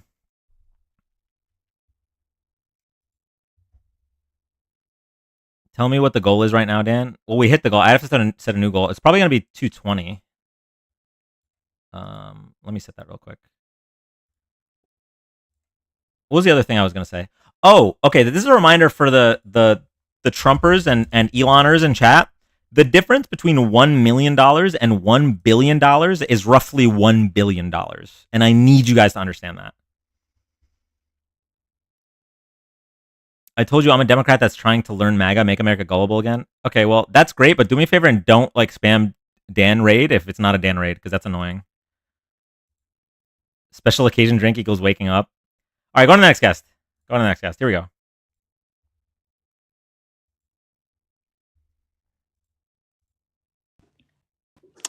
Hello. Hi, welcome up.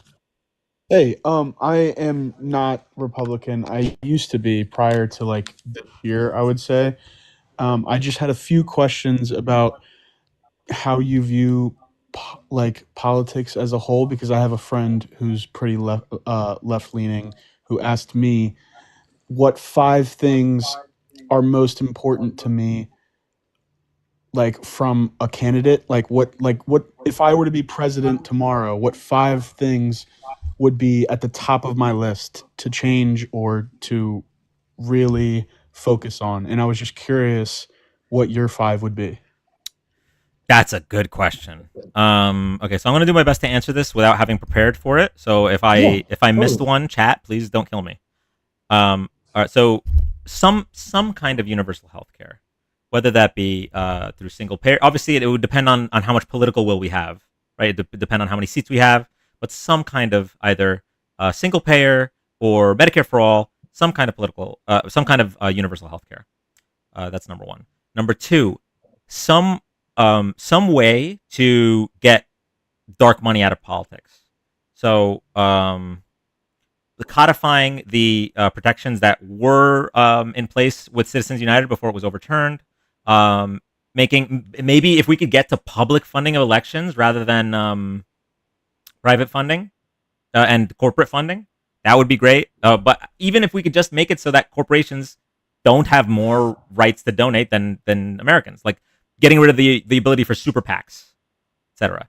Number three would be codifying Roe v. Wade in some way, shape, or form. Again, it would depend on political will, but we have to make it so that 51% of the population have the right to make their own healthcare decisions. Like, come on.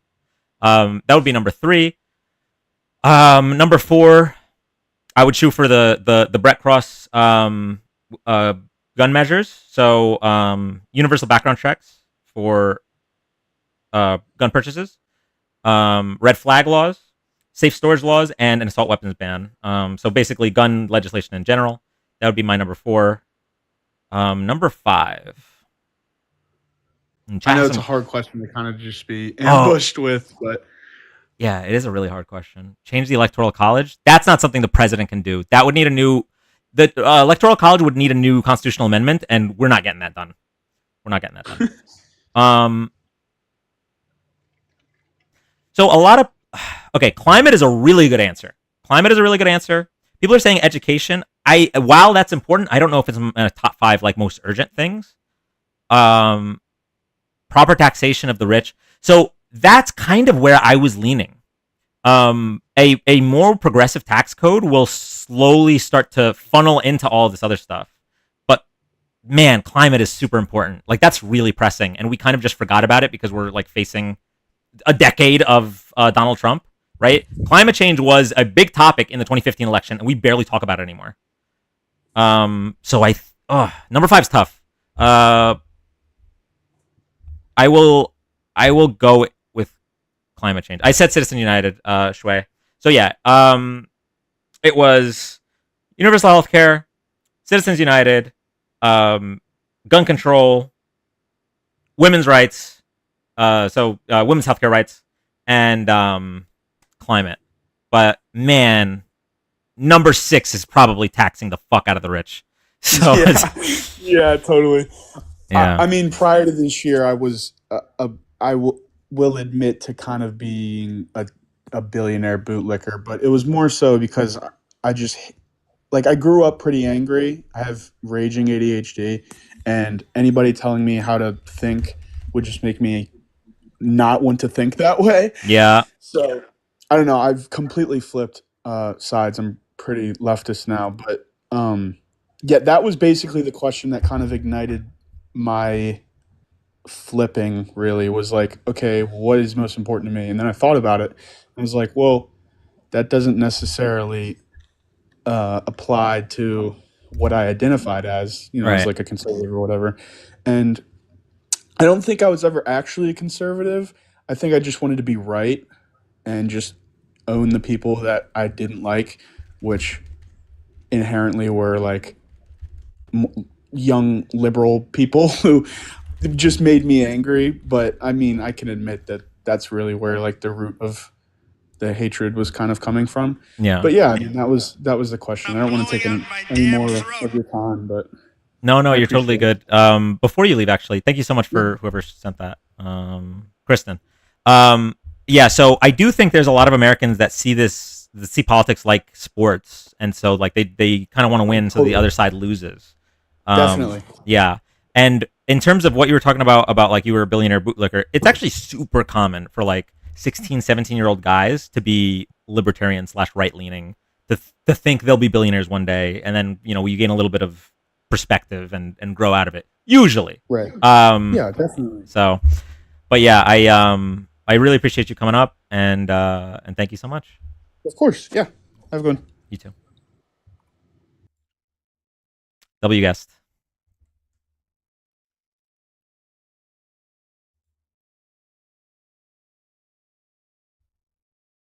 All right, here we go.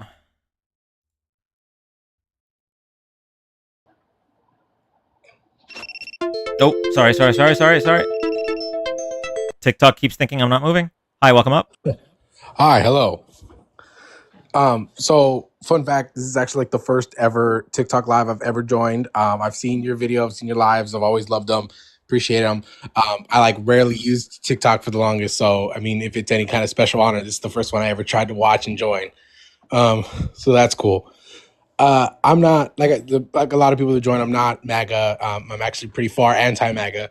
But in that idea, um, I think someone mentioned the Discord in your chat, or maybe it was one of your moderators or something like that.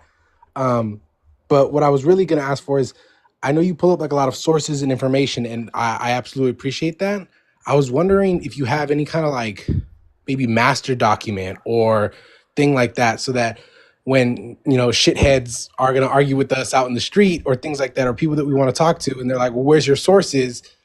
I can actually pull it up, or if there's a master doc we can talk Great to, things like that. question. Yes, in my link tree, the very first link is the source doc that we pull a lot of these sources from. It is over 100 pages. It is a massive collaboration of not only the Discord community members who post the news and update the sources, but our mod Mim compiles it and makes and organizes all of it. It's amazing. It's something that a lot of people reference daily, and I'm so glad you asked. I swear, chat, this guest was not scripted to plug the source doc, but it is the first link in my link tree should be the source doc. And does that link tree also contain like the Discord? The link tree does have the Discord, yes, and all the other Twitch, YouTube, everything else. Yeah, Yeah, perfect. Because it gets exhausting trying to argue with people and then having to do the extra emotional work and political work of looking up the sources when they're arguing out of their ass. So I really do appreciate that.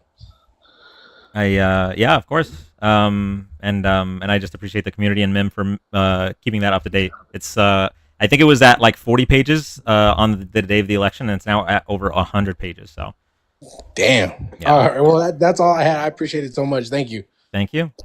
All right, chat. I need to stand for a bit.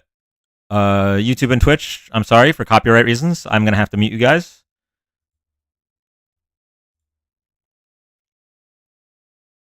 Oh, but you know what? I will, for YouTube and Twitch, I will sing the song that TikTok is hearing, and then I'll mute my mic for TikTok.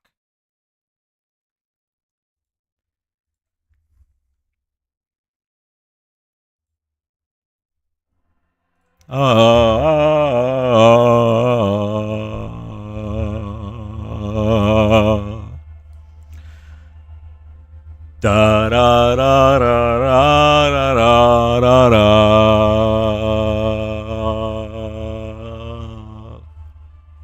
Da da da da da da da. Da da da da da da. Da da da da.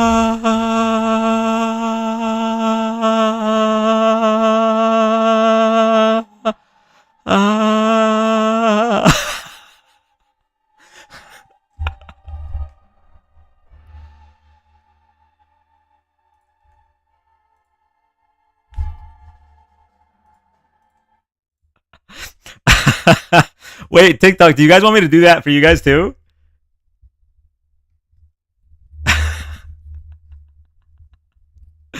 I have never seen that many people go to the Twitch and YouTube.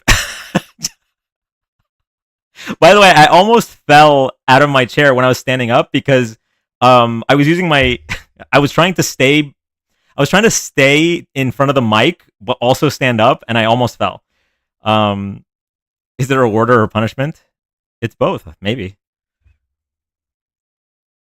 There's a way to separate the audio so it doesn't infringe copyright, but it is slightly complicated to set up.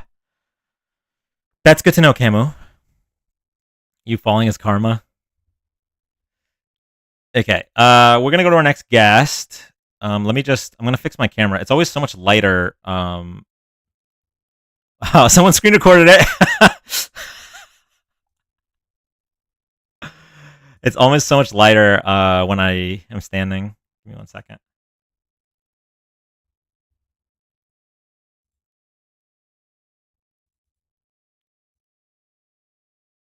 Okay, I think that's better. All right, here we go.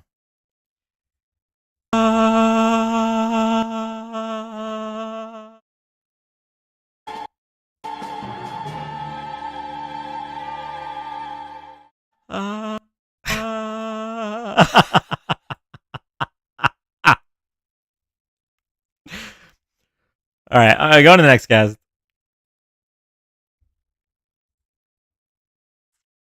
That's you? No, that's a clip of Pavarotti. Hi, welcome up. Applause. What's up? Hello. First time I'm doing this. Oh, welcome. Are you? Did you vote for Donald Trump? Oh God, no. But someone brought up about, Americans bringing over drugs, and about like 7 years ago, we had the second lieutenant or first lieutenant from Fresno get indicted for bringing over drugs from Mexico into Fresno, which gets really crazy because our mayor that used to be the police chief back in the late 90s was caught by, I think it was ABC News, for underage prostitute. Oh. So, it gets really crazy about what Fresno has done with bringing over drugs and how that guy didn't get in trouble and then got promoted to police chief and then mayor. Okay. Well, that is. So it's one of those things like, oh, Americans don't do that. Yeah, sometimes the police do that.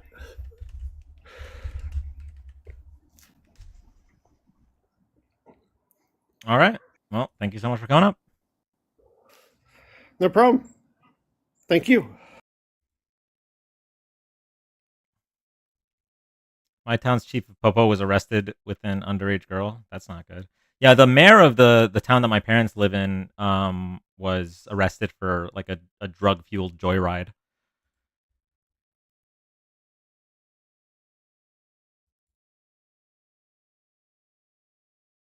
Okay. Dan, your shirt is amazing. Thank you. I actually have a funny story about this shirt. So I got this shirt a few years ago. Man, it's been probably like 8 years ago. I was on a cruise with my brother, and it stopped in Cozumel, Mexico. And so we were walking in like the. Anyone hear about RFK's farm yet? I don't know what that means. We were walking in like the like main tourist area right off the ship, and then this one guy came up to us and he's like, hey, please come to my store. I swear you won't regret it. It's great. And my brother's like, no, we're good. And I was like, let's see what he has. So we start like walking deeper into just this random neighborhood in Cozumel, and there's like this. It's like it's okay. So the store is at the corner of a building, and it has it's just like pillars, no walls, and it's just tables upon tables of shirts. And so I started to take a look at these shirts, and these are really cool. Like they're very heavy shirts, and they have really sick designs on them. Like this one is sharks. There's two other ones I have. I know at least one. You guys have seen. It's a blue shirt with like a boat on it, and then the third one was a black and white one, which I gave away. But yeah, so I was looking at these shirts, and I really liked them, and I asked how much they were, and he said like $20 each, and I was like, oh no, I think I'm good. And then and then we are gonna leave, and he's like, no, I'll cut you a deal. He's like, what about 15 each? And I was like, I don't know, like maybe I'll take one. And he's like, no, well, 15 each, you got to buy three. And I was like, three? Okay, nah. And like, we kept going back and forth, and then finally, we settled on 3 for 30, I think. But so he had a really thick accent, and I guess I misinterpreted. I thought he said 3 for 30, but you gotta tell other people where you got this shirt. You know, drum up business. And I was like, yeah, no, I got you for sure. But after I gave him the $30 and he gave me the shirts, he's like, he kept his hand out, and I was like, what? And he said, I just told you you're gonna tip me. So I don't know if I misinterpreted it or if I got totally just hoodwinked. But he wanted a tip for the sale of the t-shirts. Yeah, he played you. So I normally tip more than usual. Like if something is like you don't have to tip this person, I'd probably still tip. Okay. I usually am a relatively generous tipper. But on principle, I did not tip. And he was mad. But me and my brother left. And now I have these shirts. So tipping culture has gotten kind of crazy. Because okay, so the thing is, I've experienced stuff like this before. Growing up in New Jersey, there was one scam going around, which was you're in the mall, right? You're in a public place, you know, you're chilling, and you didn't flinch. I flinched a tidbit, but I still didn't tip him. It's funny because you ended up telling people where you got it instead of tipping him. Yeah, but I grew up. I like that Pip said New Jersey. That explains a lot. So I grew up in New Jersey, and there was this common scam that would go on where you're in a mall. We had a lot of big malls in New Jersey, and the fan's not on. We had a lot of big malls in New Jersey, and people would come up to you. Yeah, so there's always people that come up and like you try to bring you to their little kiosk, you know, with like perfume or like manicures or selling hats, and probably now would be phone chargers, not so much back then. So you would think you'd see someone come up to you and you'd think it'd be like one of those, but it was actually like the dude would hand you like a Twix or a Snicker, right? It's in your hand, and he would say, "We're fundraising for some complete bullshit." Just totally makes it up, and he's like, "It's $5 per," and it's already in your hand. You have it, and so if they won't let you leave. The thing is, you all you have to do, you just have to be firm and hand it back, and you're good. But a lot of people don't like confrontation, so they just give the $5 and now have their Snickers. Hey Jada, my hand be staying open, let it hit the ground. The guilt of saying no. Yeah. So there's a really, really common thing that is abused with people in general really don't like saying no. Okay. And it's abused a lot by scammers. It's also abused by men in other contexts, but we'll put that aside. It's abused a lot by scammers. It's very hard. If someone asks nicely, it is very hard for someone to say no to something. So I'm feeling called out. That's why when they turn the iPad around and like you're just picking up food and they turn the iPad around and it's like how much do you want to tip? Like 15%, 20%, or 25%, and it's like I'm just picking up an order, but okay, 15%. Like it's people pleasing, yeah.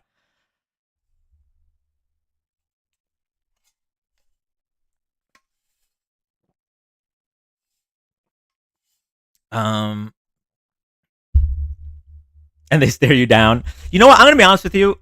I feel like usually they don't, but we just as humans assume that they are. Like you're looking down, you think they are, and they're just doing their own thing. The pizza place by me. Oh my god, the guy is so chill. So the thing is about those tips, it's not because of the restaurant. Okay, this is some deep lore. It's not because of the restaurant. It's the providers of that system, right? MasterCard or whatever, make more money off of the transaction if there's more money on the transaction. So the tip adds, they get 3% on that 15%. They get 3% on that 20%, whatever it is. So they add that screen and make it like mandatory. I don't know if mandatory is the word here. Like it always pops up. You can't like turn it off, right? So the guy that owns the pizza place by me, when I put my card in, he said, just press skip for the next screen. Like before the screen even came up, he's like, press skip for the next screen. He obligatory, thank you. He made sure before I even saw it. He said, press skip for the next screen, and I really appreciated that. I thought that was like super open and chill of him.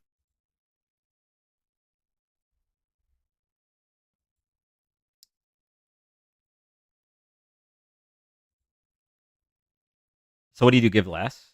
I mean, usually. So if you're just picking something up, unless there's a lot of work in packing it, which sometimes there is, right? If you have a big order, I totally, I would tip a few bucks for that. But if you're picking up a pizza, I don't know, man. Am I wrong for not tipping for picking up a pizza?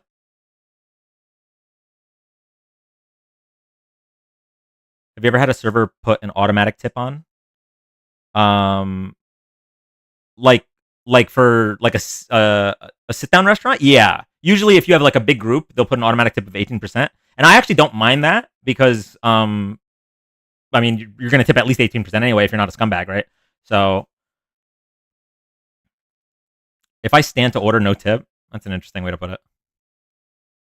No, I don't tip for pickup. Yeah, the only time I'll tip for pickup is if it's like it's a big order or like something messy. Like if you pick up, okay, so if you pick up pho, right?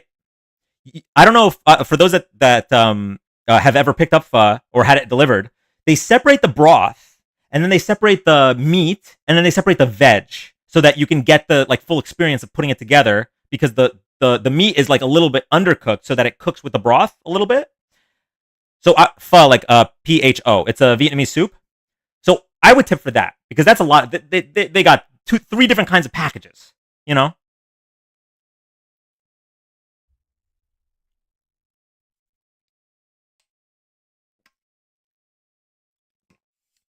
Okay, go to the next guest. You telling me everyone is tipping almost 20% every time? So when I'm at a sit down restaurant, yeah, I pretty much universally tip 20% unless something catastrophic happens. Not only is it easy to calculate, but it's like I think it's just like the standard. And then you could tip more obviously if it's great service, but I think yeah, 25% if it's good. But like 20% or more is usually my standard. Same 20% unless they're really bad. Yeah, I mean it has to be. They gotta be really in the wrong because sometimes even if the service is like kind of bad, it's not even always the server's fault. It could just be the place is short staffed. It could be the kitchen's fucking up. So like they really gotta fuck up for me to reduce the tip from 20%. Even if they're bad, I still tip 20%. Yeah. She gets 20%. I would eat that there, but fuck Vietnamese food. I hate tendons and shit. I'll get Thai. Wait, hold on. Every Vietnamese restaurant I've ever been to gives both the option of like beef and tendon or just beef. You could just skip the tendon. You don't have to get that.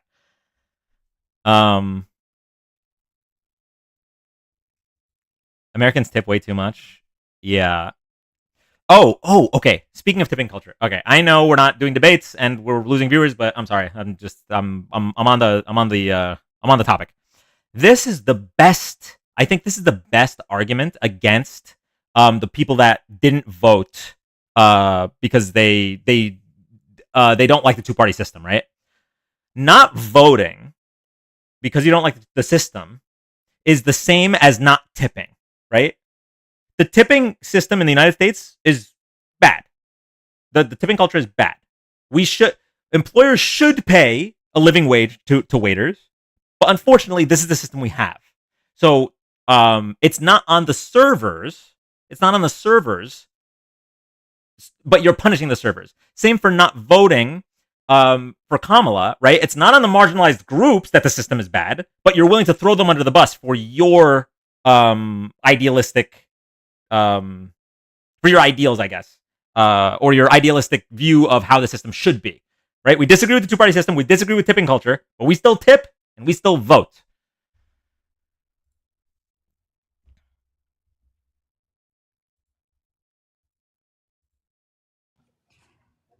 Hi. Hi. So I work for a restaurant technology company, and I've worked in hospitality like my whole life. So I know a lot about tipping and why it is the way it is. So a lot of restaurant workers, if it's a quick service restaurant where you like walk up to a counter and you buy your food, you get paid like normal minimum wage, right? Yeah. So the federal minimum wage is like 7 whatever. In your state, it could be higher. In a lot of states, if you are a server or a bartender, your wage is only like $3. It can be as low as like $3 basically. In Massachusetts, I think it's $3.14. So the restaurant owner, the business itself doesn't actually have to pay their employees, and that's why tipping culture is the way that it is. At least here in the United States. So in certain states like California, where restaurant workers, if you're a server, you make true minimum wage plus tips. It's actually a pretty good job. Yeah.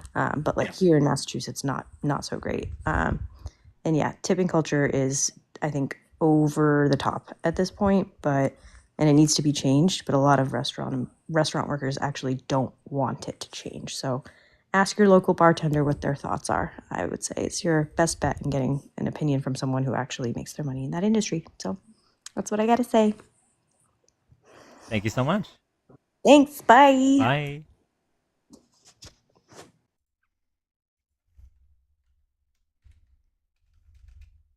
Sorry, guys. When the desk is in attack position, it shakes a lot when I type. I'm so sorry if it's very shaky.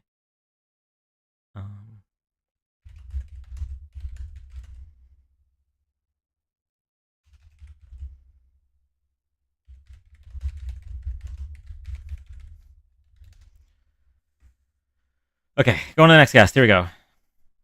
Maga's nowhere to be found tonight. They're gone. They're either too deep in the cult or they've converted. What are they saying on Twitch? Good question. What are they saying on Twitch? Hey man, I've got 2 points. One real quick, just in Australia we don't tip. It's wild. It's wild hearing all this stuff. We tip if somebody's really, really, really good, but for the most part there's no tipping here. The other thing I wanted to ask about was I saw a video by Chris Valenti about this Curtis Yarvin, aka Menches Molebug dude. And it's about this like techno-feudalism stuff. He was a blogger back in the day, but it's he's been pretty buddy with like Musk and Vance and Peter Thiel and all this. He's got a directive called Rage, remove all government employees, and he wants to install like a billionaire bloody. It's pretty wild and pretty scary stuff. Yeah. In almost every way, JD is perfect. He says in conversation about JD Vance, Trump's second term and the end of democracy. Oh, love that. Yeah, I think we're going to dedicate the entire week Wednesday, Thursday, Friday, Saturday of next week to talk about Trump and his administration being fascistic, authoritarian, and how dangerous this is to democracy. I was gonna do it tonight, but I really wanted to be super well versed. So I'm gonna take some time to be fully researched on that, and I will look into this Curtis Yarvin guy as well. Too easy, man. All right. Have a good one. Much love. Was that the second? I thought you said you had 2 points. Yeah, that was it. Tipping and Curtis Yarvin. Okay. Thank you so much. No worries, man. Have a good one. You too. Bye. Can we talk about red, white, and blue land? Because I genuinely thought that was a joke. Okay, here's an unpopular opinion. I actually am not... Okay, red, white, and blue land is insane, right? It's unhinged, and it's probably just a distraction. I am not that against the Gulf of America, okay? This is an unpopular take, but I'll tell you why.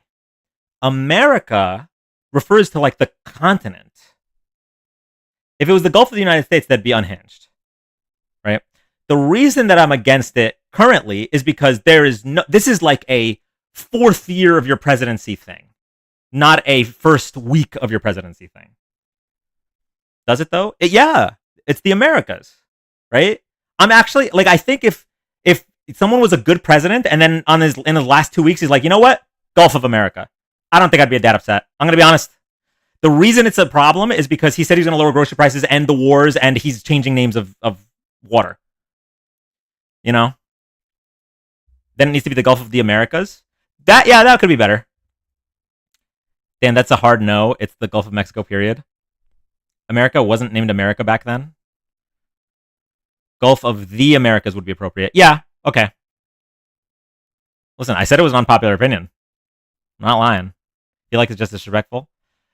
Yes. I mean, when you couple it with the rest of his rhetoric about Mexico, just so we're clear, I don't agree with him doing this because of everything, right? If you take it with everything, it's bad. But Dan taking hits. But in a vacuum, I don't think it's that crazy. Also, not a unilateral choice. Yes, that as well. Like if you came to an agreement with Mexico and be like, hey, listen, can we call it the Gulf of Americas or whatever? I'd be totally cool with that as well. Mexico is suing Google about writing Gulf of America across the whole body of water. Yeah. It was the Gulf of Mexico since 1598. Why change it now? I mean, yeah, there's no good reason. Someone Dino Dan for this. Also does nothing to benefit Americans. Yeah, and that's why it's stupid. It's not that deep. It's just a name. Yeah, that I agree. If it was an end of the term, like a light thing, then I agree. The problem is when you couple it with Dan Chat's upset with you. Sometimes I have to be able to disagree with Chat on things like this in case I disagree with Chat on bigger things in the future. I got to prepare you guys. Soon you're gonna find out I was a secret Republican. No, I'm kidding. Is Dan testing our loyalty?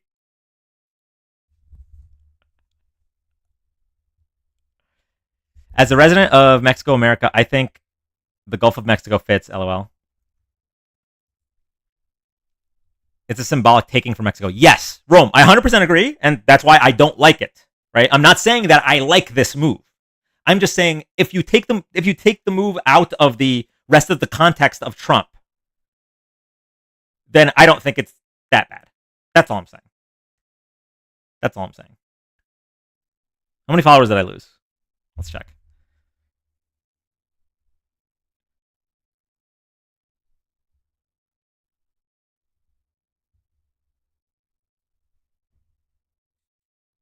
Let me see here. Oh, wait. Follower goal was met on Twitch. 950 out of 950. Thank you guys so much. I just unfollowed for the lulz. An agreement with Mexico, then a change to the Gulf of the Americas. Yeah. That'd be okay with me. Dan wants Chat to be like Adolf's Chat. No, I would actually rather you guys disagree. We can still be friends because it's not about human rights. Yeah. I mean, I do think so. I think it in the context of Trump, it starts to cross into human rights because of what's going on with his rhetoric towards Mexico. So that's why it's really bad, right? With the context. But I think if you take it out of the context, if you put it in a vacuum, it's not that bad. Anyway. It was named the Gulf of Mexico at birth.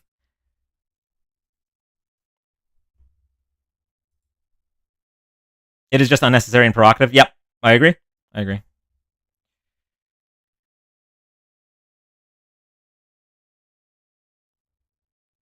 It's such a PR stunt. It's even misdirected his base. Yeah, it's just a silly change. Like, why even do it? No, the reason he did it was it's a empty win that MAGA can claim. Like, look, America's taking shit back. That's number one. It distracts them from the fact that he's not lowering grocery prices. It distracts them from the fact that they want to add $4 trillion to the deficit with these tax cuts.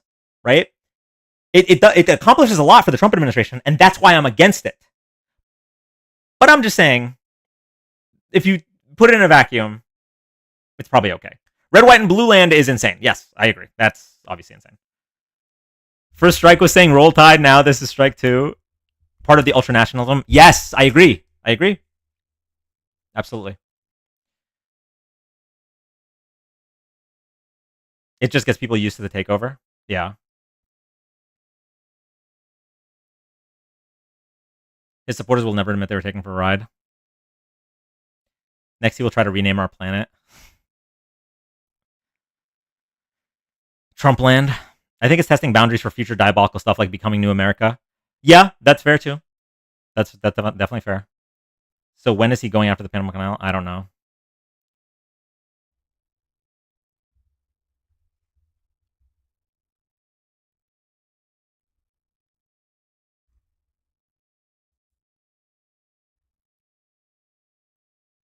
Rename the United States so he can rewrite the Constitution? Oh, God.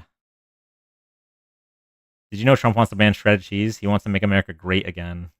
Good one. Did you see his tweet about okay to break the law today? I did, and it's horrifying.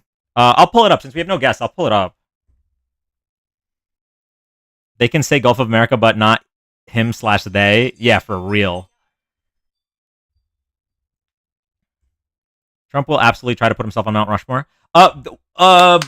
Representative Luna proposed it. There's an actual bill in Congress to put him on the Mount Rushmore because their priorities are so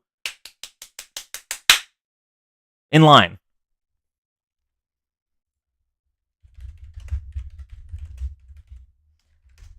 Like, that's the thing. This shit should this should be shit that makes maggots go, okay, maybe we are getting scammed. Like, changing the name to the Gulf of America, putting his face on the Mount Rushmore. Why isn't he lowering our grocery prices?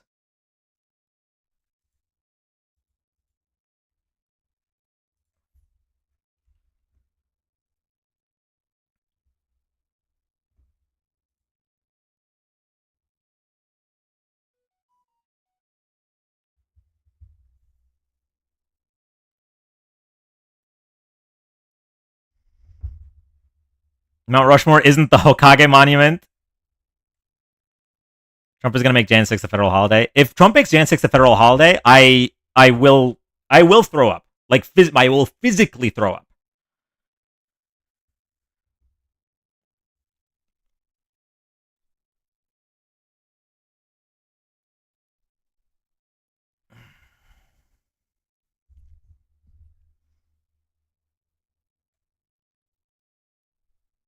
Oh, other name changes that I really dislike, though. Changing the name back from Mount Denali to Mount McKinley, that shit is not okay. Like, I think the name was changed from Mount McKinley to like pay respect to the Native Americans. U.S. Alaskans are pushing back. Nice.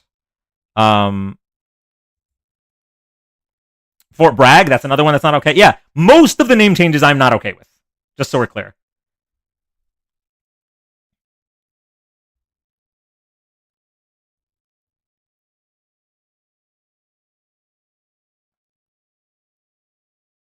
A holiday on Jan 6th would give everyone a day off to protest. Both Republican senators are saying no. Okay, that's good. Is there a TikTok setting to allow guests? Here, I just sent you a request. That should help you come up. Any news on impeachment yet? No, I don't think so.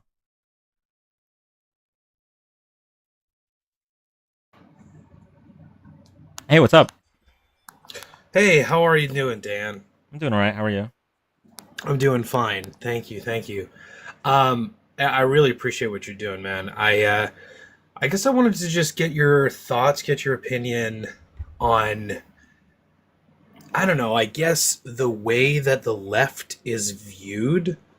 And what I mean by this is like, I think we've been suffering, I don't know, decades at this point, 10, 20 years of people on the right, especially MAGA, looking at folks on the left and, doing the whole like, oh, these weak blue hair liberal people, and that whole mindset of people on the left are weak and they're full of empathy and compassion, but they don't have any teeth to them.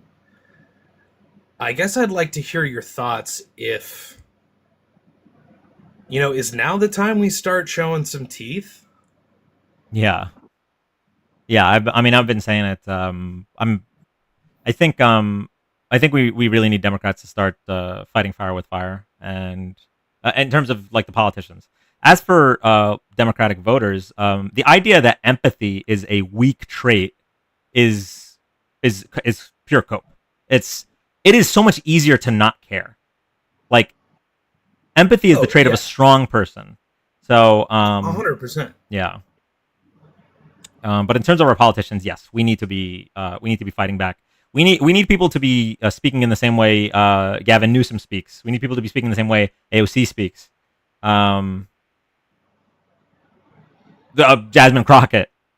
And we need to actually see some like push either through filibusters, either through legal methods, etc. See, I feel like though, I mean, the Trump administration has made it extremely clear they don't care about the law. And all of MAGA has also made it extremely clear they don't care about the law. And as much as I want to do everything, above board and do it right, personally, I feel like that we're not going to get anywhere. I feel like that is the recipe for disaster. That is the recipe for fascism, is just hope that the fascists will follow the law. Yeah. Which like seems, intellectually insane to me. So for sure, the politicians need to continue fighting in that regard. Yeah, absolutely. I guess I'm curious what you think we regular Joes, we non-politicians might do in order to show some grit. Or I don't know, chat, what do you think? Yeah, like I see protesting for sure. That counts for something. Yeah, outside of the protests though, like on the bus, what do you do on the bus, on just an average day to make fascists feel like maybe they shouldn't be fascists? I guess that's what I'm getting at. You have any thoughts around that? Ooh, I don't know if I can answer that question on TikTok, unfortunately. That's fair. But yeah, I agree with chat. Calling your elected officials, protesting. A general strike would be huge. Oh, I heard of a there is a general strike, generalstrikeus.com.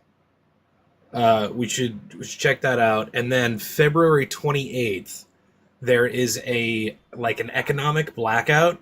People are trying to organize to just not purchase anything on February 28th. I've seen these floating around, so I'm sure you'll want to vet them. But I've signed up for the general strike. There's no date announced yet. They're trying to get millions of people to sign up, and when I signed up, there were about 300,000 people. Generalstrikeus.com. Okay, good to know. And actually, chat just reminded me, for those that want something actionable right now, okay, it is a long shot, but it is the strongest way to stop the fascist takeover and the Trump agenda. There are 2 special elections to fill Matt Gaetz' seat and another Republican seat in Florida. They are in less than 2 months. And if we win those 2 seats, it is the end of any legislation passing in the next 4 years. Or at the very least in the next 2 years.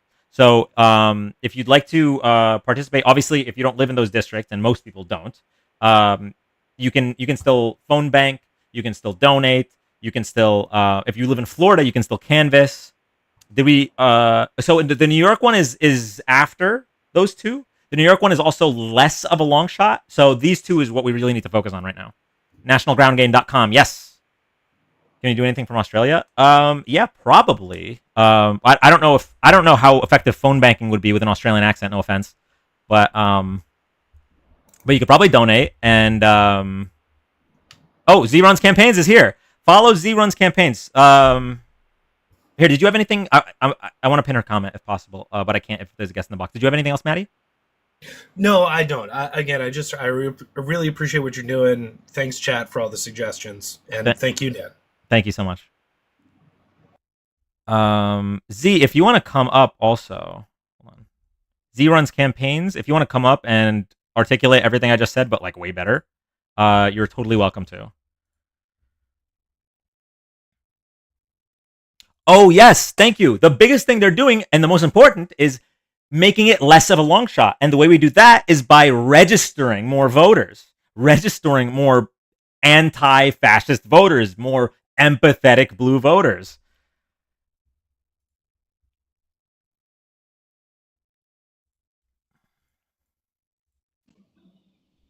Hey, Dan. How's it going? Hey, it's going well. How are you?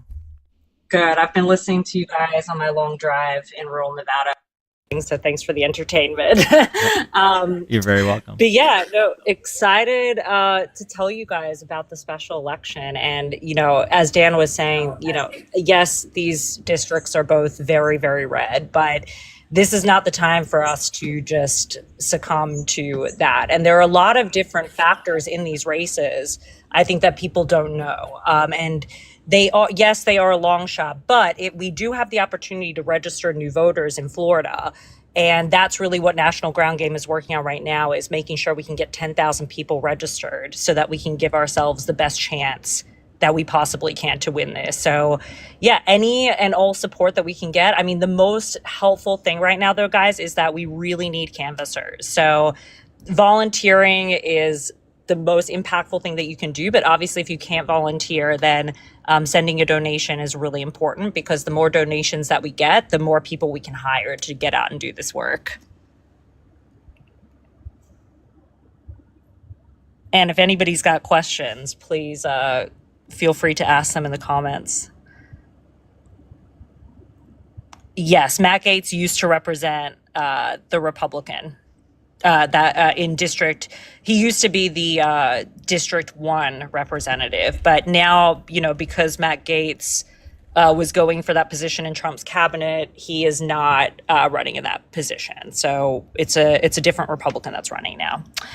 Yes, you can phone canvass. Yes. So if you're from overseas and you want to participate, you are not allowed to donate, unfortunately. You can go through an American friend, that's allowed, but you can't donate and influence American elections, unfortunately. But that's not to say that you can't phone bank. You absolutely are allowed to phone bank. But yeah, appreciate you, Dan. Yeah, no problem at all. I'm I'm glad you were here when I mentioned what it. they were saying. District 1, Matt Gaetz is like the Pensacola area, like Fort Walton Beach, Crestview, Florida, stretching in like Walton County and anything. If you're in that area and you want to make a difference, that would be like going out and helping and whatnot in those kind of areas. So I don't know if anybody knows them by district, but I used to live in that district. So I was muted, sorry. But yeah, that's the district that borders Alabama, right?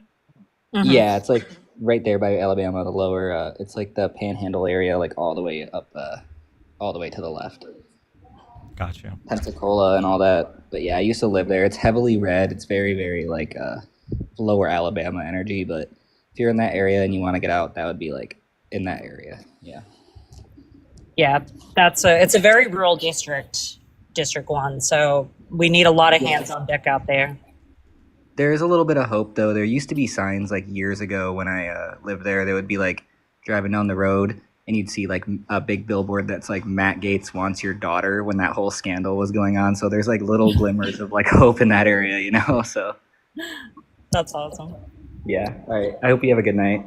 You too, Quinn. Thank you. Mm-hmm.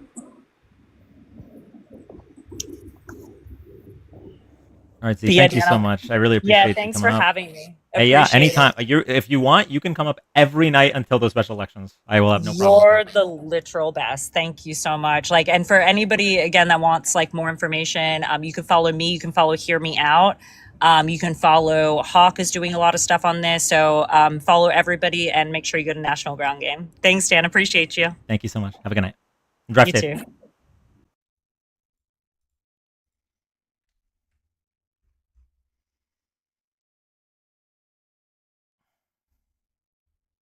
Okay, Pift, I'm going to answer your question, all right?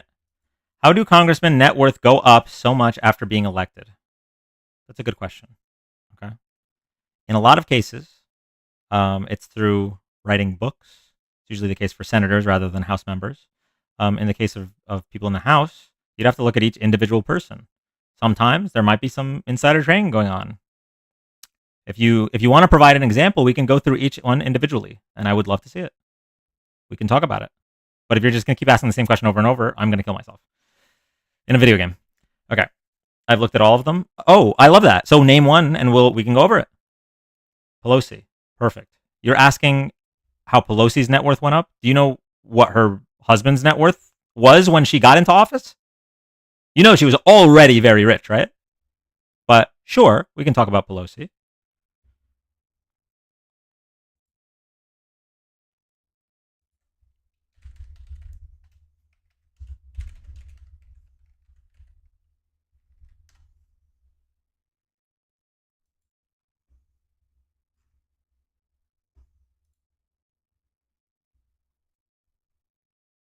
Jump on Pift? No, Pift's a Russian bot. He would never join. We'd hear his accent.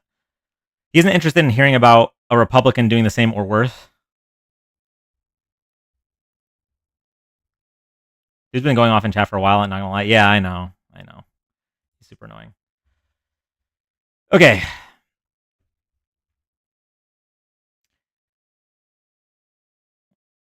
So her estimated net worth has increased significantly since 2008, thanks in part to the success of her husband Paul Pelosi, who is a venture capitalist and property investor. It's not possible to know the precise net worth of members of Congress, as they are only required to provide a range of values in their financial disclosures and not specific dollar amounts. That also makes it difficult to pin down exactly how Pelosi's net worth has grown since she became Speaker in 2007.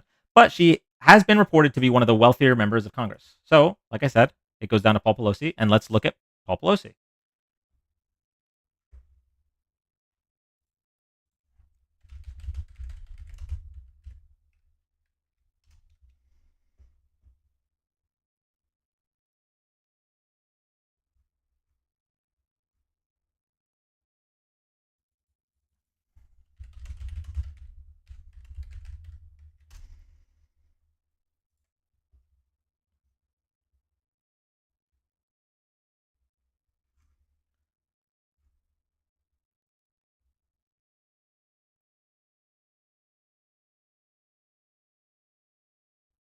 Okay, so he founded the venture capital firm Financial Leasing Services Inc.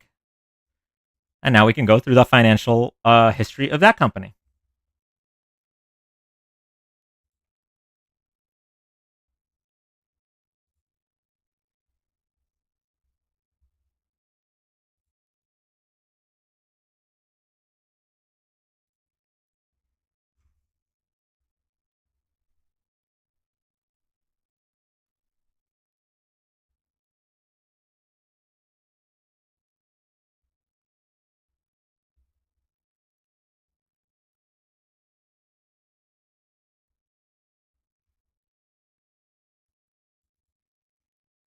Okay, so Paul Pelosi, Piff just rejoiced, so he wasn't listening. I really like how I really despise how Trump has demonized Pelosi. It feels so violent how people talk. Oh yeah, I mean they were literally cheering that her husband was assaulted with a hammer. It's fucking wild. But anyway, so Paul Pelosi has family money that he used to start this venture capitalist firm, and I don't know what else to tell you. Like, the rich get richer. It's the case for all rich people. But what is your assertion, Pift? Can you tell me what your assertion is?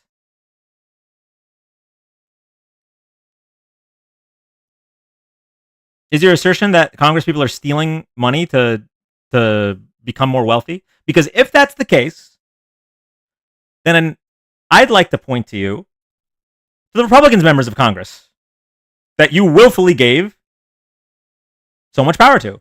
He left, it seems. Oh, okay. Perfect. Probably saw some TikTok about how Nancy Pelosi is insider trading. And here's the thing. Who are the people that want to get rid of members of Congress trading stocks? People like AOC. People on the left.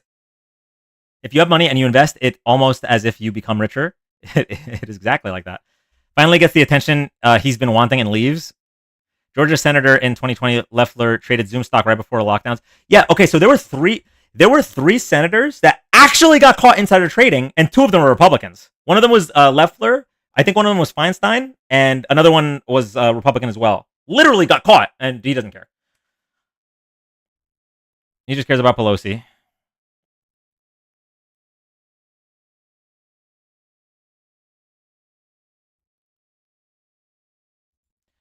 Okay, what are we doing? I need to sit down.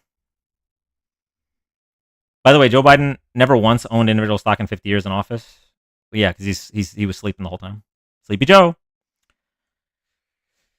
We don't really have a down song.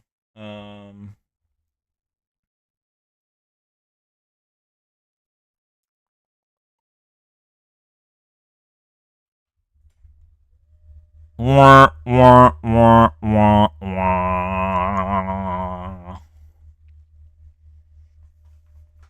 I'm so sick of these people. You know. All right, chat. Let's see it.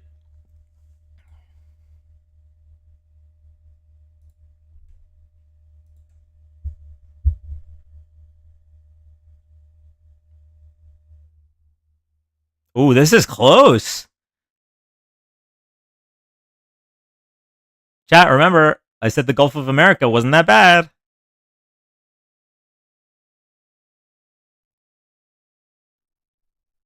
Laughing emoji to kick Dan, crying emoji to keep.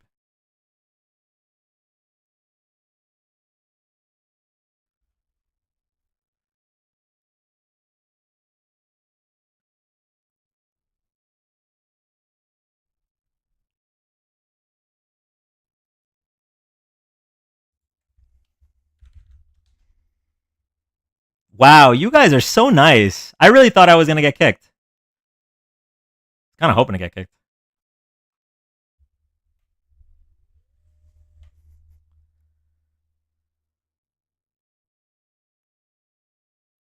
I voted against you, Dan. Appreciate that.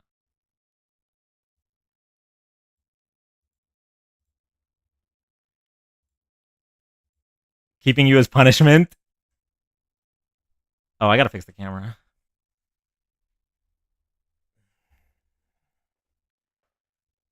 We're gluttons for punishment.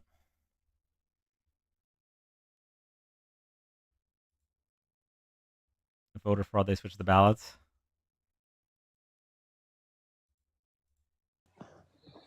Hey. Hey, welcome back.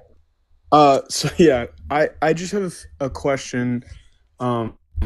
Again, obviously, but so like I had mentioned before, I'm pretty new to being leftist, right? I would probably say the time frame was about a month up until this past election.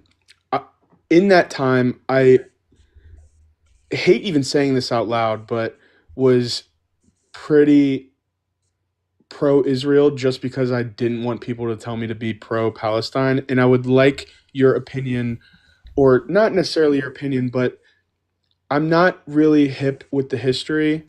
Like, I'm definitely pro-Palestine at this point, and I think it's very obviously genocide. I know the basics, but a lot of people, like my mom, who is a social worker and one of the most caring people on earth,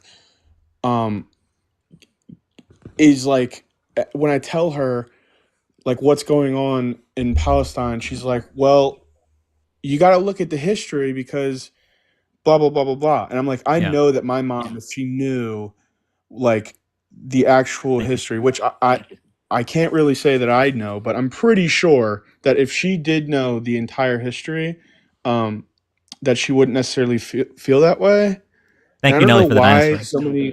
so many older people, um, even Democrats, are so pro-Israel. I don't know if it's just because of like. Sorry, my cat knocked over my water bottle. You're fine. Anyway, my mom is not MAGA. My mom is a social worker who is has been a lifelong Democrat, but for some reason is like tricked by this conflict, if you even want to call it that. But I just want you to kind of just run me through the history. Not that you owe me that or anything, but I find it hard for me to educate myself about this stuff because I just don't have the attention span. And it would be easier if you helped me out a little bit. That's all. So really quick, I'm gonna have Neely speak on this because she Yeah, asked totally. to. But really quick, I'll just give you what I don't know the full history. Just so we're clear, I did not prepare before these lives the full No, history you're of fine. Israel I'm Palestine. sorry. So Ambush. I don't have the answers. I can these are just the realities of what's currently the case that I can tell you. Older Americans are in favor of Israel because of what happened when they were younger and how it was developed. So older Americans currently are in favor of Israel. That I can tell you. I can't give you exactly why. People that are more well versed can give you that. Older Americans are more in favor of Israel, whether that's Democrat or Republican. That's number one. Number two, I think you know currently what's happening is Israel is at least the Israeli government is willing to sacrifice many civilians to unalive Hamas, right? And that's why it's getting to the point of genocide because the amount of deaths of that one side has far exceeded what should have been a short incursion. So that's all I know now. Okay, everything else I'm not 100% versed on it. Cool. Hey, Neely. Hey, Dan. Hey, Liam. I just wanted to come up because this struck a chord. So, Liam, I'm probably closer to your mom's age than your age. And this was something that my sister and I have been talking a lot about because we really had to go through a process. It's something about growing up. So I was born in 1976. Okay. So I grew up in the 80s. And it was, I'm going to use this word, even though I think it's a little too strong, but it's just how it feels. There wasn't an indoctrination and that we all kind of went through. And I'm Jewish as well. So I went to Jewish day school. And so we were taught, Israel. It has to exist because also remember, we were much closer to the Holocaust back then. It was people's grandparents, everybody's grandparents. It wasn't like a distant memory. So it was instilled in us, Israel. And so when this went down, after October 7th and everything started, my immediate reaction was the same. It was Israel has to exist. Israel, can do no wrong. And my oldest kid, who is way more left than I am, like they think that I'm weird because I don't want to, change it all to communism, was pretty angry with me about it and was like, are you a Zionist? And to be honest, I couldn't even really answer. I didn't even really know what that was, kind of like in terms of how it's used nowadays. And I had to go through a process of educating myself to really like, I knew obviously, yes, it was horrible. But I didn't realize what Netanyahu was doing, that it was him.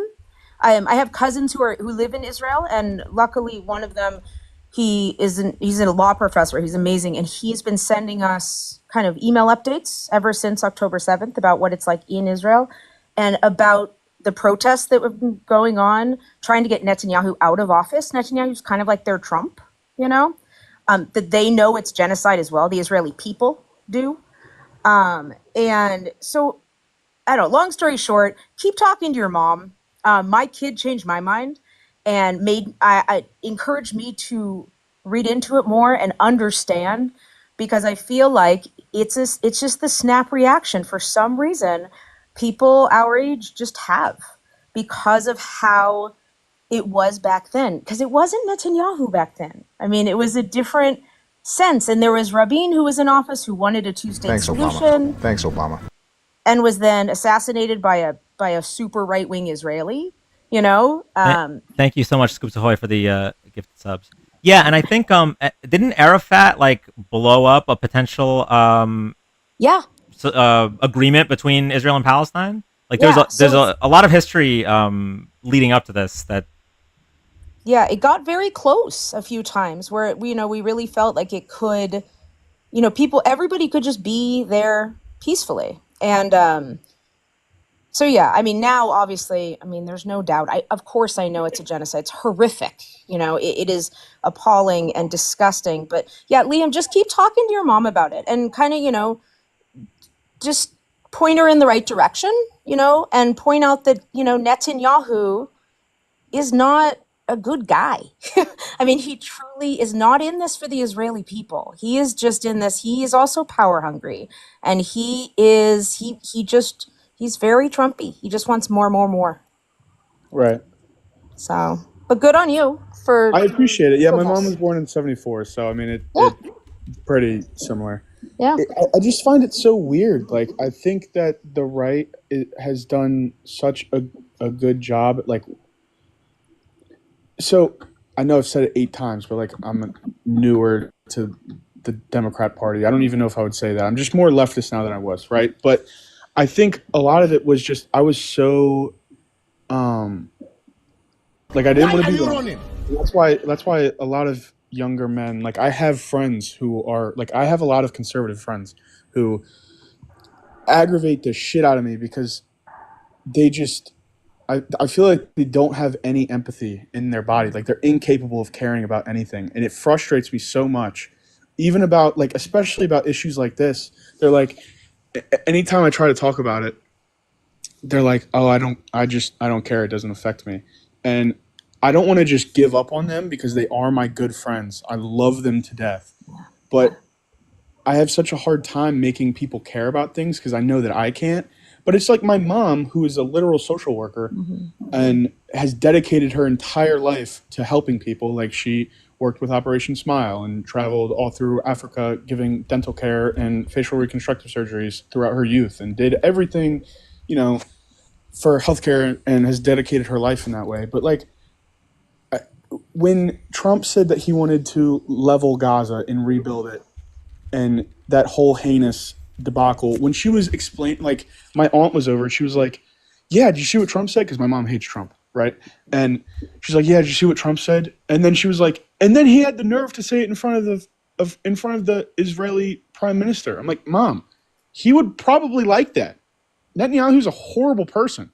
And she was like, "Liam, you just there's so much history there." I'm like, anyway, I will continue to talk to her about it. I think a lot of it is like resentment she held with me because I was not resentment in terms of like, "Oh my God, I hate you, son." But when I was, in my mid to late teens, I'm 22 now, but in my late to mid teens, kind of towards the end of Trump's tenure, in his first term, I was raging conservative because I grew up in like kind of rural Virginia, like kind of like 30 minutes outside of Richmond, but like it's way outside of Richmond in terms of like demographic. So I was like, I don't know, I'm probably just rambling at this point, but I appreciate you educating me on how you view it, because I really do think that like my mom isn't beyond saving at all. I just get so frustrated because now that I have seen how much misinformation I've let into my life, it's like, dude, I just want to save everybody else around me because it's like so shocking. And I vividly remember intentionally like skimming through resources or like articles that didn't help my point and would like take forever to find something just to prove that I was right. Thanks, Obama. Thank you, TJ. And I'm just like, dude, I can't believe I was like that. Like, and I'm telling you, that's why there's so many young men out there who literally are just so full of like anger and they don't want to be told what to think. They don't want to be told to be empathetic. They don't want to be told anything. They just want to, and the right is so good at weaponizing that. And I just, Yeah, that's something that's really been eating at me recently, especially now that I've, switched where I am.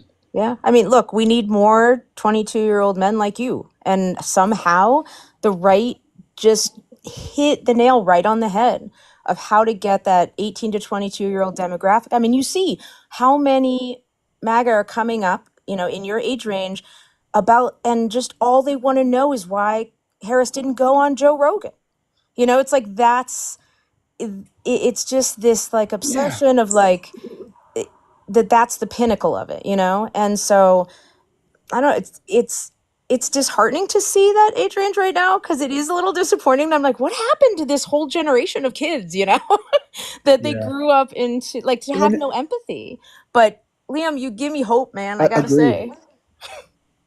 I do think that you should hold out hope. I think it's especially, I have a really difficult time holding out hope just because I'm so impulsive with my emotions. Like, I'm very easily malleable in terms of, like, I see something sad, it makes me sad. I'm very, like, I've been going to therapy since I was 13. I have a lot of issues, which what makes it even more frustrating for me that it took me so long to just, like, be okay with the fact that, like, I was wrong about a lot of this stuff. And now I can just focus on not being an asshole. Yeah, but you got here, like, that's the whole point. Yeah, You got here. Totally. And I'm proud of my progress or whatever, but I do think it is really disheartening seeing that, like, okay, I've been a UFC fan my entire life. Joe Rogan has played a big part in, like, my upbringing. And I used to love Joe Rogan, not necessarily for any political takes, but I really did think that he was a pretty, like, free thinker. But I think, honestly, post, like, 2019, he really has kind of gone off the deep end, and, like, my friends can't even understand. I do think that, like, since this past election, I don't think he's very, like, I don't think he's middle ground at all anymore. Like, he's definitely full on right pilled or red pilled. somebody brought that up in the Discord that I hadn't paid attention to. I think it was last night, or maybe it was even today, about how different Joe Rogan is post COVID. Oh, that dude. It used to be that, it was just, I don't know, I hate to use this word, but normal, before? No, yeah, he was so cool. Yeah, and now he's just, like, gone off the deep end, and it's just full on MAGA. And I think that that's what's happening to everybody.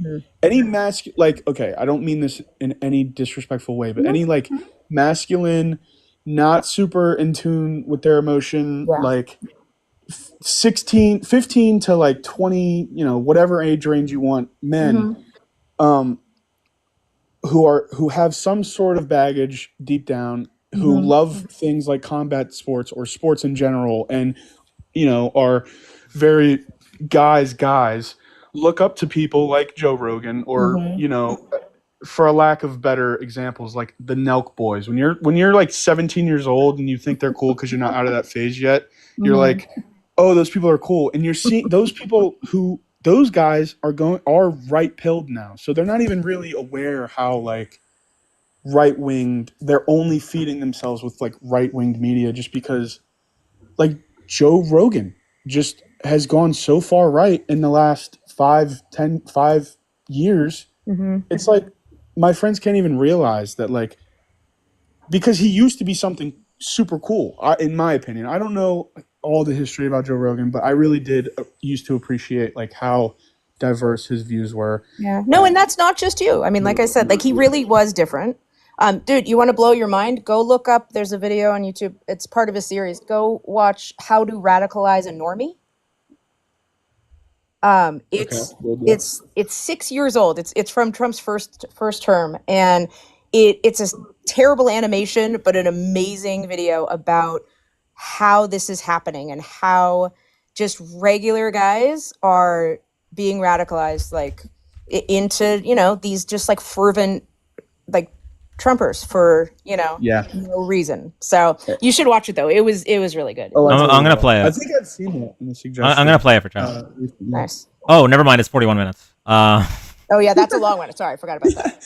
No, I'll definitely watch. Yeah, it's worth the watch for sure. But with your mom, like she said, look at the history. So you know what? Look at the history. And then Right. you can kind of walk your mom through, because I'm sure there's a place where your mom stopped looking at the history, like I did. There's a year where we were kind of Yeah. like, okay. And then Yeah, you just kind of bring just her get the into point. now. Yeah. And I think that it's harder. I think it's the biggest issue right now is just like there is so little room for people to care about anybody else than themselves nowadays. People are struggling so hard to put food on their own table, to pay their own rent, to raise their kids, etc. It makes it impossible to really have any free time or like extra empathy to give to others that are outside of your community. Like Everyone has one conspiracy theory they believe. My one is that is intentional. Mm-hmm. I That fully is agree with you. I fully agree with you. I think that like billionaires are the worst pieces of scum on earth. Nobody needs anywhere near that amount of money. And I really, it's totally frustrating, because how the heck is anybody supposed to care about what's happening in Texas to illegal immigrants and people who are contributing to this country? How are you supposed to care if I'm all the way up in Virginia and I can't pay my rent because nothing is trickling down and I can't take care of my family? How am I supposed to care about anything else? There's also, there's a It's powerlessness, I mean, Yeah, you totally. can't quit your job, so you can't really, I wish, of course, that we could all just rally and riot against our employers and the corporations, but a lot of us it's been going on so long, none of us are in a position, none of us have 6 months of income saved up, so that we could safely be out of work for that long. So again, we fell into that trap over time that like, we feel powerless over the people keeping us down. So what do people do? Then they lash out at the people around them and they find a scapegoat that, it can't be their fault because I can't do anything about them. But hey, you over there who looks different than me, maybe it's your fault, or came from somewhere else. Maybe it's your fault. So, Definitely. And Dan, one last thing before I go, I do have just a quick question. If you could nominate anybody to be president of the United States right now that is currently in our government, who would be your first pick? Right now, that is currently in our government? Yes. Nominate, as in they have to run, or they become president? Or just who would just be your first pick? Be like, okay, I trust that guy the most or that woman the most to go out there and get stuff done in everybody's best interest. I'm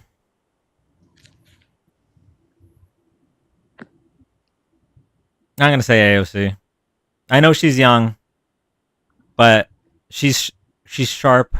She picks up things so quickly.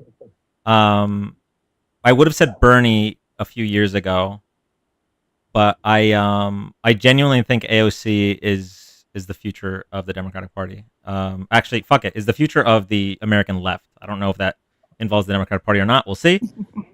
Totally. But that's just to be president. I don't know if she can win an election because the right wing propaganda machine worked hard to make people think she's dumb. Oh, dude, I used to hate her. I used to like dunk on her all the time, and I had no skin in the game. Didn't care, couldn't vote, whatever. I just hated her because she was You are fake news. Who was a bartender. What does she have running anything or whatever? So now, for Chris saying Jon Stewart would win, yes. If I had to pick a person to run, Jon Stewart would clean up. yeah. I don't know if he would be my number one pick, but he definitely do very well. I'd love to see a Buttigieg AOC ticket. I don't care what order they're in, but they can't get better than that. Yeah, that would be nice. Okay, I appreciate you taking me and letting me take up so much of your time. Have a great night, guys. Yeah, no problem at all. Thank you so much. Yep. Good luck, Liam. Thanks, Dan. I'll drop down too. Bye. All right, thanks. Bye.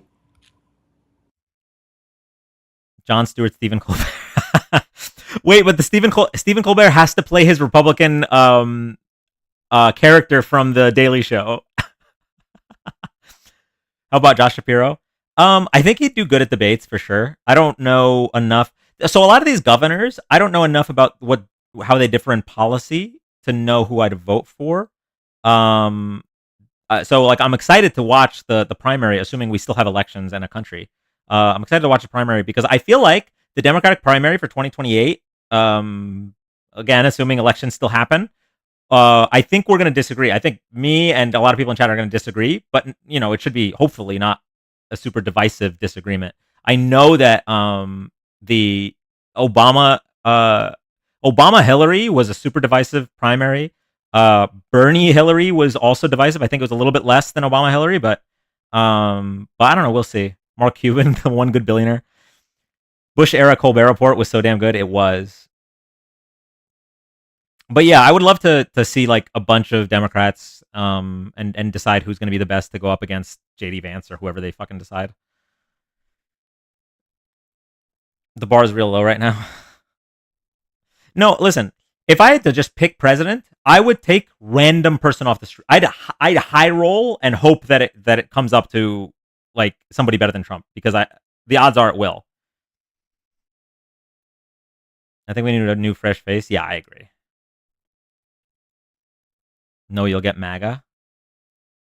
The thing is, like, okay, would you take random Maga over Trump?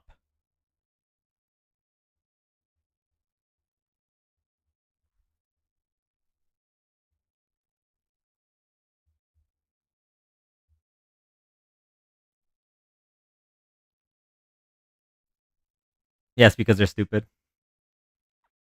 They can't think for themselves. Yeah, exactly. I think I'd probably take a random MAGA over Trump.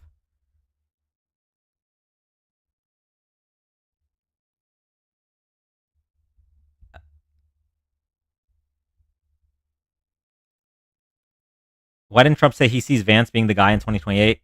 Because he probably wants. He's probably still upset that he called him America's Hitler. He probably is still upset that he said he's a never Trump guy. He's gonna want either a loyalist or literally a family member. Like he's probably gonna want. Again, if there's elections, he's probably gonna want like Laura Trump to run after him. He thinks he will run again as well. Barron? I don't know. So I don't know if Barron is a conservative or not. He just became an adult. Except not Eric. I don't know if he Kushner. No, I think right now, like his most loyal person that has the name Trump is Laura Trump, his daughter-in-law. Isn't he already talking about how lowering the congressional age for Barron? Oh, did he say that? Do you think there will be elections in 4 years? I hope so. Didn't Barron help his dad campaigning? I don't know. I mean, I did see him be next to him, but I don't know if he like actually helped him. Barron gives Antichrist vibes. Ivanka. So Ivanka kind of went against him on January 6th. I don't know. Ivanka's not loyal enough. He wants someone that's deep. And Ivanka's just not it.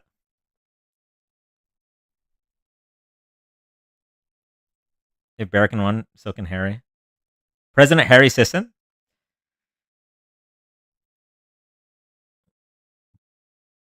Puts on mustache. I endorse my twin, Donald Trump. Melania believe in pro-choice. Yeah. Barron hasn't said 10 words, and they're talking about him being president. Well, I'll take someone who doesn't talk over how much Trump talks.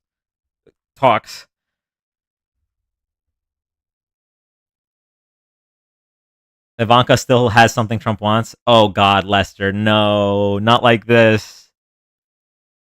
I didn't know about that. Lily, basically, she told him, dude, Dad, you lost the election. And she testified to the January 6th committee and told the truth that she told him that.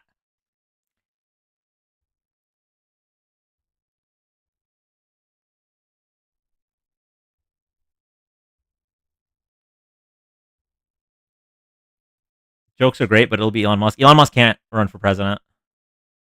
He wasn't born in the United States. They're talking about Candace Owens for president.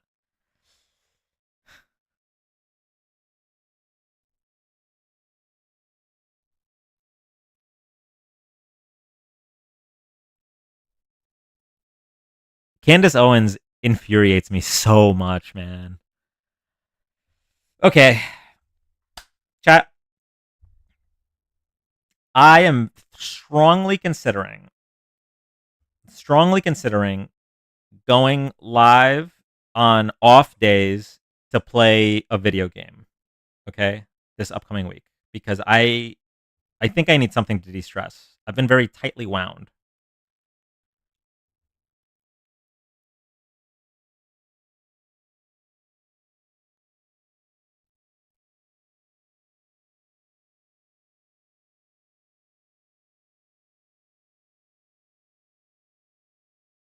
The game I want to play is called Super Mario Eclipse. It is a ROM hack of Super Mario Sunshine that was 5 years in development. Super Mario Sunshine was very rushed. They tried to get it released the same time as the GameCube, and so it didn't get all the love and attention it needed. Super Mario Eclipse is like a masterpiece, and I really, really want to play it. But I have to download things. Maybe we'll do that right now. Hold on. Let me turn Angela on. Chat, there's no MAGA left. We ran out of MAGA. I think we're done for the night, debating wise. So here's what I'm going to do.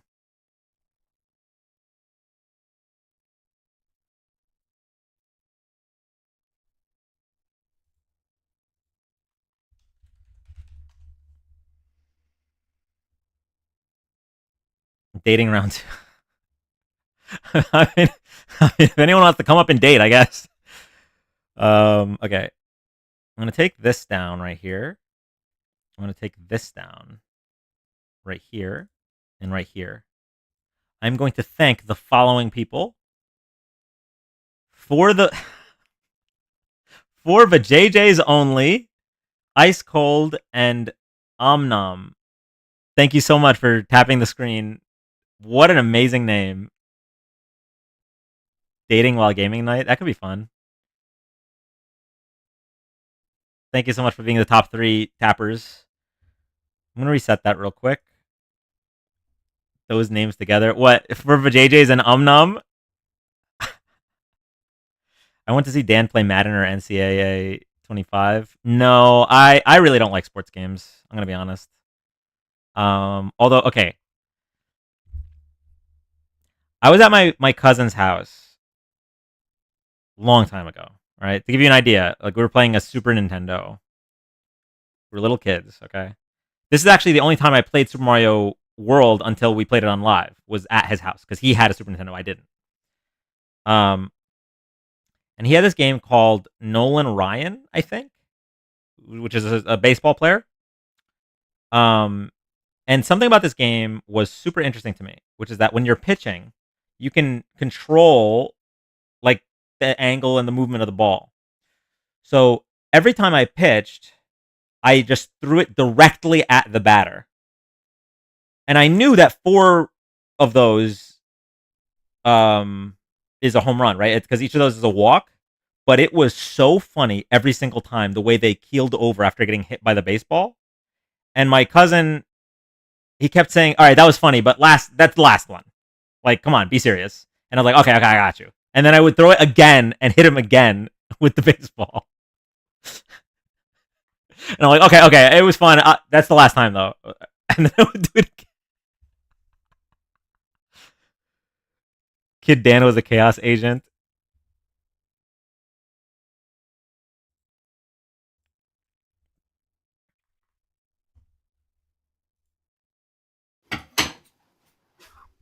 Hey, what's up?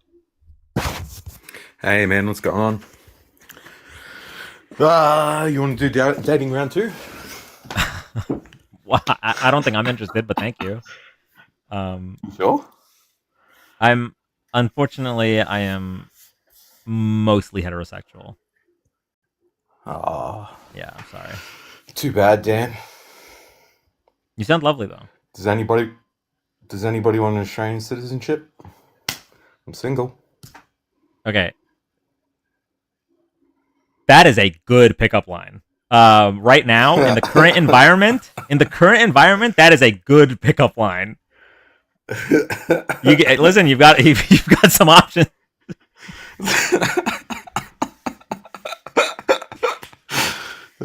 Shit. That's so funny. I'm 38. I'm not single, but hey. All right, yeah. No, tell us a little bit about yourself. Maybe you'll find a match with one of these Americans. 38. I'm straight. Nerdy as shit. Into movies, video games, board games. Got a big family, half Greek. Good food? Great food. I can cook. Good with my hands. You know. I'll try anything once. Yeah. Man. Can my girlfriend come? That's what I'm saying. You're saying all the right things. I'm not gonna lie. So far, all green flags. Yeah, for real. I accept. Let me tell the husband and kids. Back off, Dan. Too, man.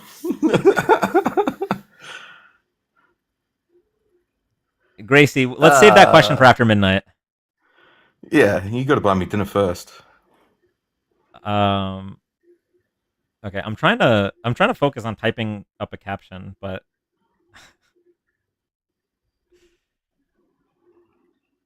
my best joke. I don't know if I can tell it on here.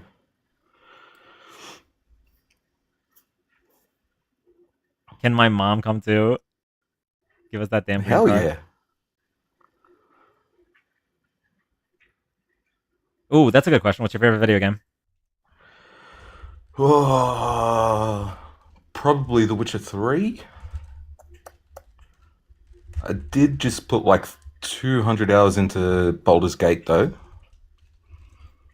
But I think Witcher 3 still holds it.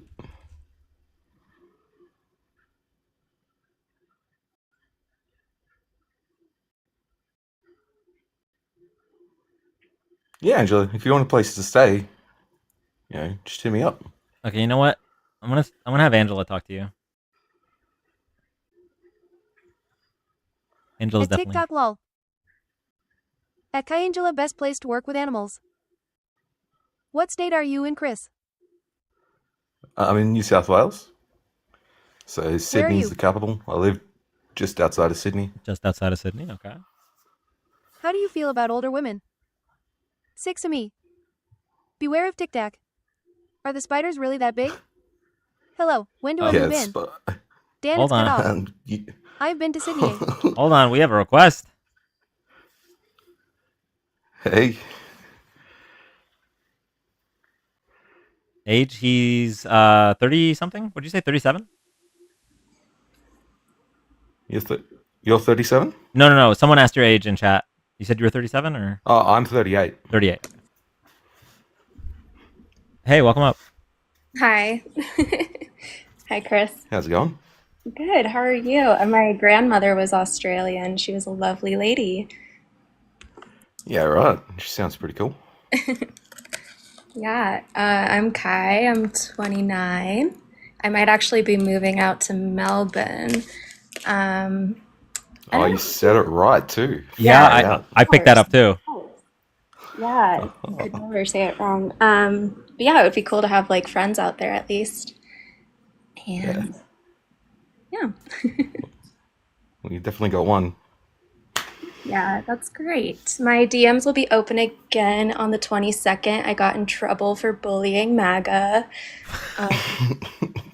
But You've already won me over.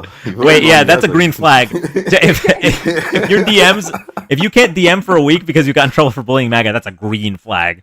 yeah, I get in trouble on TikTok sometimes, but I can't help myself. I'm just a girl, you know? I'm just a girl. That's cool. So, what are you into? I work in vet med, and so I'm hoping to go out there for helping out with this animal sanctuary that I've been eyeballing since 2020. Otherwise, I don't know. I ice skate. I like to watch horror movies. I love animals. What about yourself? I've never seen the snow, so I don't know how to skate. Maybe you can teach me. Horror movies. I love horror movies. Yay! I can't remember the third thing you said. Sorry. Oh, I'm just big. I just adore animals in every which way. I try to work with them as much as I possibly can. Yeah, animals are cool. I got a cat. Yay! Oh, that's a green flag. I love cat dads. Yeah. Uh, Australian animals are pretty cool, except for the spiders. I can't stand spiders. Yeah, that's gonna be a problem. I'm horrified. What are they? The like huntsman spiders, those really big ones? Yeah, like I'm trying to act tough, but even just thinking about them, my knees are getting weak. I can't stand them. I can't. They're gross, man. They're so evil. They come Yeah, straight from hell. that No. freaks me out quite a bit because I'm from Colorado, so we don't have too many like crazy bugs or snakes out here. Uh, but I'll handle. I can deal with it. Yeah. Oh, Dan, don't even show it. It's so they're like the size of Oh, yeah, nah. That's bro. Come on, man. You're trying to help me out, man. Come on, what are you doing? Oh. Oh, it was just for chat, so they Yeah. knew what you were talking about. Don't scare it. That Yeah, won't scare nah. me away from the green card. Just kidding. They're huge. They're like they can get as big as your face, sort of thing. Like Ew. they're not good. Yeah. Ugh. But yeah, like if you, yeah, like I know it's a joke, but legit open for the green card. When we take it slow, be friends, and then yeah, I'm open to going on a date with you if I end up out there. Oh shit! All right, yeah, Ooh. sweet. Well, yeah, we'll keep in contact, Okay, sounds and good. yeah, let us know when you're coming out. Yes. I'll show you the sights. Perfect. Nice to meet you. I will message you in a week. Can't wait. All right. Thanks, Dan. Yeah. Thank you too for coming up. Thank you.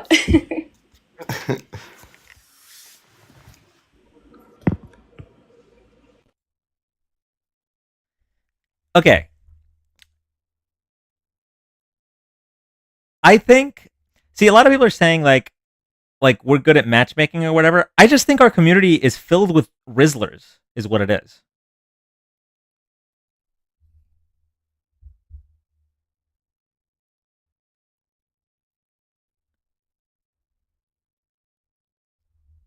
Like, how many matches did we have last night? Like 4 at least.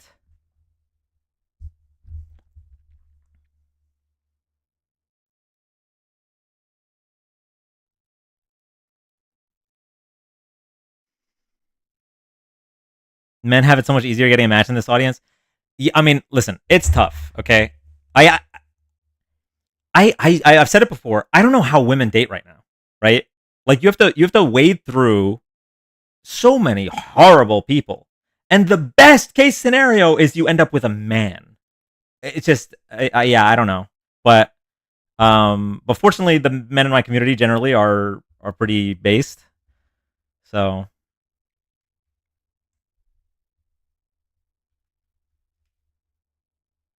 like the common cold, I'm a catch no one wants.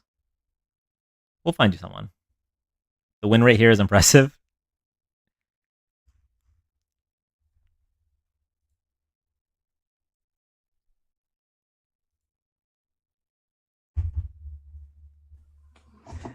Hey, Dan. Hey. I've got a question for you. I felt like there was still something between you and Ashley last night. Like, if she moved, just randomly was like, hey, I'm moving to your city, would you think you would go be back with her again? I think your connection is rough. I don't really hear that. I think you would. I don't know. I mean, we've been broken up for a few months now, and I I just don't. felt like there was still something there. I mean, we're still friends. It's so weird to be friends with your ex. I don't know how you do it. Like, when I'm done with somebody, I'm done. Because it's usually for a good reason. But I don't know. And I guess I've never had a reason to be friends. Yeah, I will tentatively say, Dan, blink twice for a dino. I will tentatively say I don't think we would just instantly get back together if she moved here. Really? I'm surprised. I just had to ask that. Okay, I just wanted to know because I was like, oh my god, I think there's still something there, but you never know. He's really thinking about it. No, I'm trying to I'm trying to I'm tr- I'm trying to find a way to completely get out of this conversation. Okay, I'll let you go. All right, thank you. Did anybody else see it last night? Was anyone here and like felt the same way? Oh, sorry. I didn't. I thought you were leaving, and I kicked you. I'm sorry. I didn't know you were in the middle of another sentence. I almost sent the dino. Y'all, I am uncomfortable.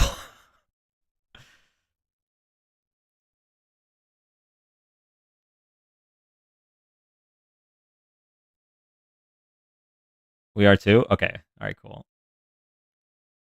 It's a little weird to be pressing that if he's uncomfortable. I mean, she said you don't have to answer, I guess. That was very parasocial. Let's talk about those spiders again. Okay, yeah. Perfect. Just got on. Why are you uncomfortable? Let's just not talk about it. Let's just not talk about it.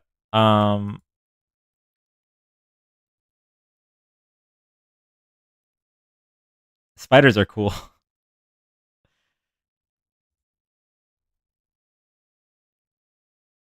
Next topic. All right, yeah. We're talking about. All right, does anyone. Yeah, hold on.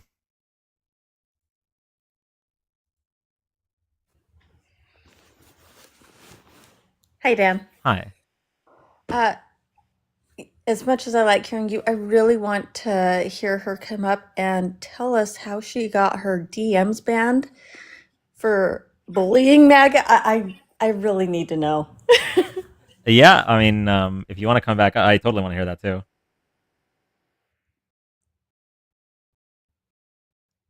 I don't know if she's still here. Oh, she is still here. Yes.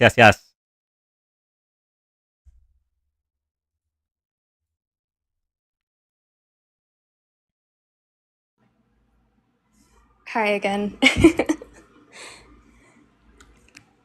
So it's not the first time that it's happened, and so this ban was a lot longer than last time. I think it was like a month. Um, I don't know, guys. Like I'm just really mean to MAGA men, and I can't help it. Like it doesn't take much, I don't think, to So get. what like notification do you get? I guess. Um, it was some guy like in some girl's comments, of course, like belittling her, and I stand strong for other women, and I can't do it. So I said he looked like a microwave version of modern day Leo DiCaprio, and TikTok didn't like that. So that's how it went. Sorry. I'm in my like Regina George era, can't lie. That's so good. Yeah. So if anyone wants a list of insults, I have one written down on my iPhone. Again, I will be unbanned in a week. So I'm on the Discord too. Thank you so much. Yeah. Thank you, Coffee. I think you earned that. You earned that hearts with the story. Thank you so much. I appreciate that, guys. All right, have a good night. Thank you. You too. That actually reminds me of the most original Elon Musk insult I think I've ever heard. Someone said Elon Musk looks like the senator from X-Men 2 that they were turning into a mutant and he exploded. But right before he exploded. Did anyone see that that TikTok? Because it is so accurate. If you find the clip,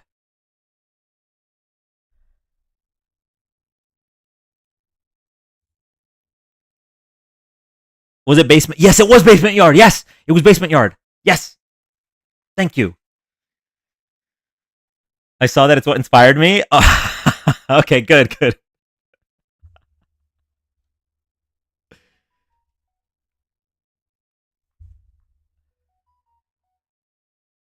Jada, thank you for the 69 cents. I forgot that I was sending you 69 cents regularly to condition you to think of me. Thank you. They made fun of him for his niche insult. Yeah, but then if you look it up, it was pretty good. Is it midnight? No, not yet. Elon looks like what AI would create for what Elon looks like. Wait, that reminds me. Someone says Sunny D tastes like somebody tried to recreate the flavor of orange juice from memory.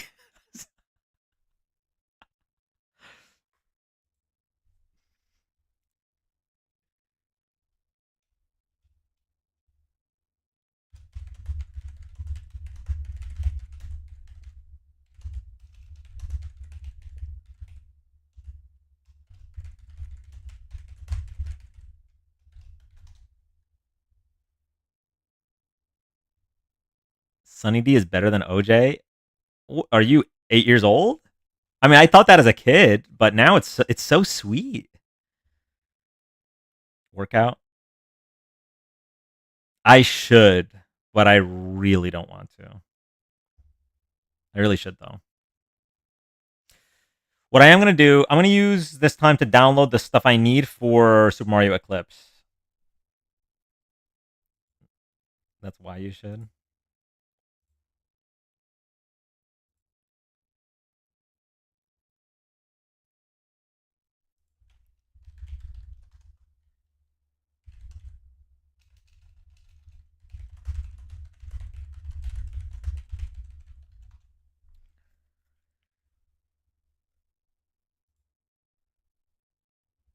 Bring up the next bachelor, bachelorette. I don't know if there's any other. I mean, listen, I'll put this back up. If anyone wants to come up, you're What's totally better welcome. on this version of Sunshine? But I don't know if I don't know if it's gonna work as well because he had all green Let flags. Mario live. Australian citizenship. I am thinking about. I don't remember the other ones because that one's so big. Yeah. No, I think we're good. Roll Tide, brother. I think we're good. Yeah, probably. Roll Tide, brother. LMAO. I'm thinking about a movie. Any suggestions? The Invite Truman Show. bachelorettes and Liam. See what happens. No one has all green flags, dude. The menu was good. At Coffee and Travel, what genre are you looking for? I still need that clip. Hey, welcome back. Hey. I just thought I'd try it again, see if second night anybody else was in the live. Oh yeah, if you wanna just introduce yourself, I'm sure people will request up. Hold on, let me put this back on. My name is Laura. I'm 42, originally from Texas. I'm a healthcare traveler. I have a biology degree. I'm poly, so I think that was kind of a sticking point maybe yesterday. Well, other than the like 20-year age difference between the available guys that were that had filled out the questionnaire. But yeah. Oh wait, someone on Twitch chat said they're poly. Do you have TikTok? Hey, hey. Talon of the Silverhawk.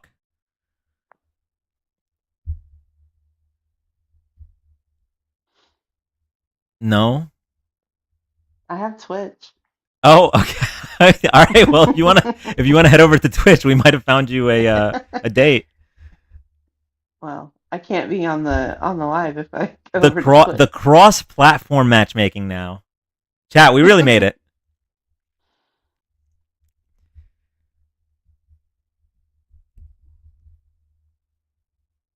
This is so funny. I am not asking that question. It is not midnight, but I appreciate that question, Talon. We can. I'm curious now. You know what, Laura? I'll DM you the question. Okay.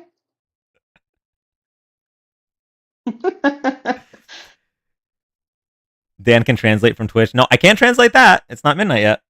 You have any other questions, Talon? Talon said he likes competition. Okay.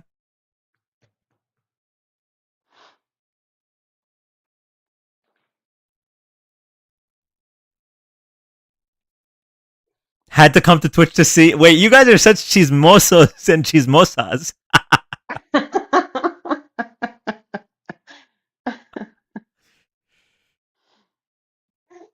Okay. I DM'd you the question. Okay, so the answer is not yet. Talon, not yet. Bucket list, though. Oh, probably not like my politics. Wait, were you the libertarian from before?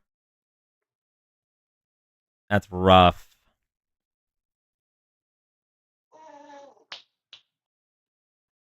Yeah. Well, it's a libertarian, Laura. Yeah. He didn't vote for Trump, though. He voted for Chase Oliver. So that's something. Okay. Deal breaker. Yeah, no, listen, Chad, mean, I get it. I get it. life is a negotiation. Is it, though? Is it? Yeah. Chad, I love you guys. Is it something? Listen, I'm from Texas, so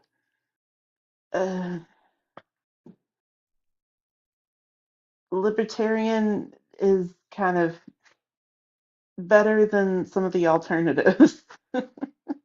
Okay. Listen, Laura's still open to it. Talon, download TikTok. It's back in the App Store. Don't worry, China already has your data. The only libertarian I know is Ron Swanson. Okay. This is my political take. This is my most important political take. The two political parties should be Leslie Knope and Ron Swanson. Leslie Knope as a Democrat and Ron Swanson as a Republican. The closer we get to that two-party system, the better the country will be, I think.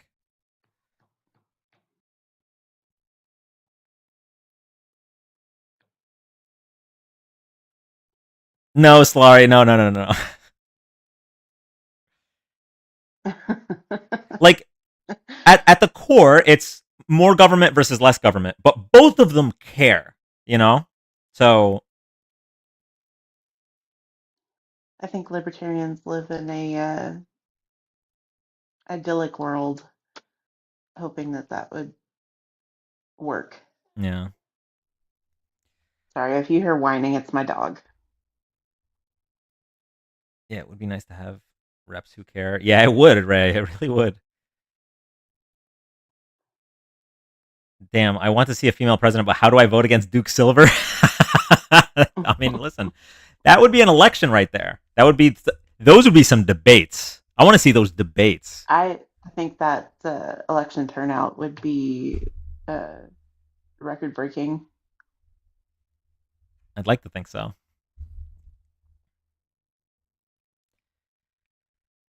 All right. Well, looks like the only takers are on Twitch, so All right. Well, I might head over there. I appreciate you for coming over, Laura. All right. Bye. Bye.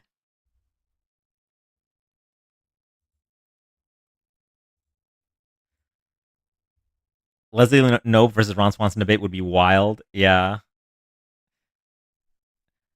Wait, Leslie Knope versus who was the guy that Paul Rudd played? The Sweetums guy? That may as well have been Kamala versus Trump. Bobby Newport, yeah. That may as well have been Kamala versus Trump.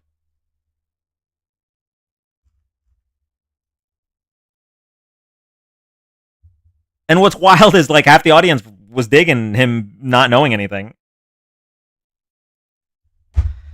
Okay, here's what we're doing. I'm turning Angela on. I'm going to download the stuff needed for Super Mario Eclipse. Pretty sure you can't vote for yourself.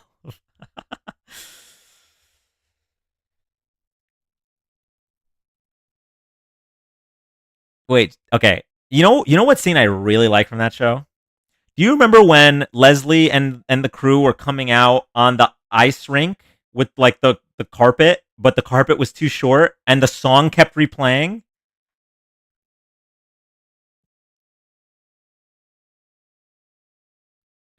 Our country is funny. Yeah, and the dog. Yes. Oh my god.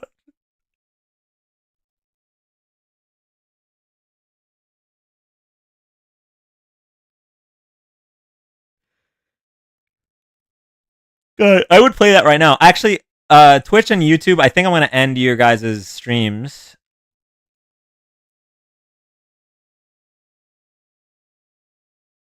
Okay. Hold on. This libertarian just said something that I think I need to read. 1 second. I'll let you know you have not had.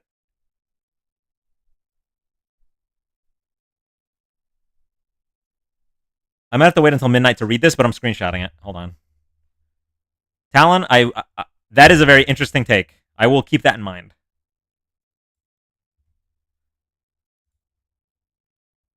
And I'm gonna take the screenshot and I'm gonna put it in the secret Discord so I can find it later.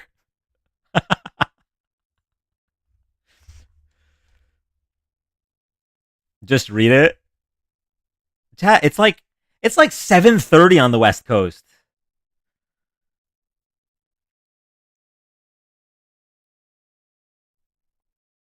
So we gotta be somewhat professional. We're trying to get invited to the DNC in 4 years if we still have a democracy. It's midnight somewhere.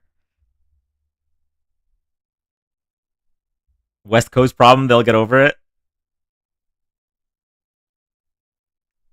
Is there a subscription site on the Discord? I just subbed. No, Amanda. There's a secret only Dan's Discord. Earmuffs for the West Coast. Okay, so chat, here's the thing. There are definitely going to be people in the community that would rather not hear like super unhinged sexual stuff. And so I don't want to spring that on people, knowing that that's like an after midnight thing. It's not secret when you flap your gums.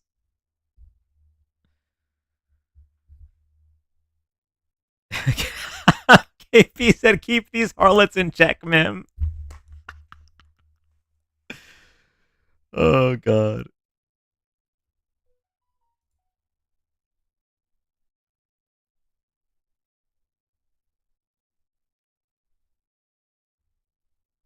Hold on, Twitch chat is going crazy.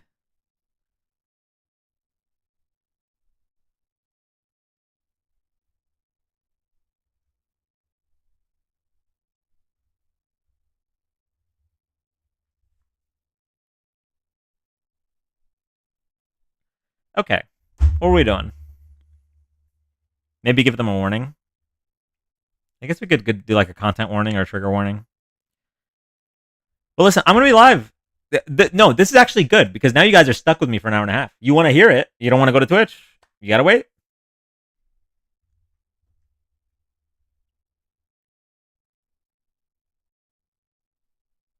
I have to be professional at work. Nights are mine.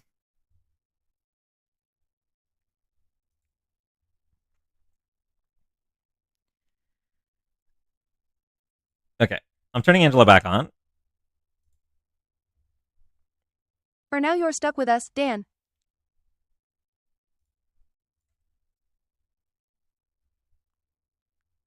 Is there really a secret Discord? Crab rave at 250k? Maybe. Oh shit. Dark Lord really wants a crab rave. My brother's in the house. Hey Sam, what's up? Hello, chat. Hey, Dan. I figure it's quiet enough. I'm just playing Assassin's Creed Valhalla, so like Assassin's Creed Valhalla. What's the theme of that one? Hang out if you want. The Vikings. Vikings. Okay, cool. You should have been able to guess that, man. Come on, it's called Valhalla. Did anyone remember that show? Oh, Black Flag is amazing. Whoever just said that in chat.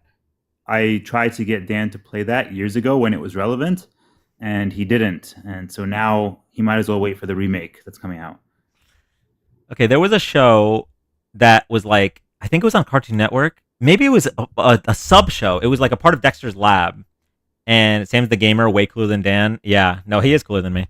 It was like the Super Friends, I think. Chat getting. Yeah, don't worry about me. I'm not worried about chat getting. He'll be fine. getting riled. Sam would have told us what that person said. Probably, yeah. Paging JC.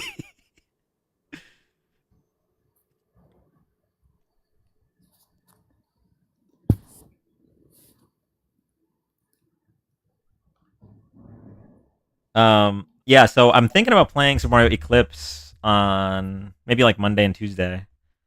But I'm gonna download all that stuff now. Thanks for picking times where I won't be able to watch. So kind of you. Well, I can't do it while we're doing No, politics. I know you're.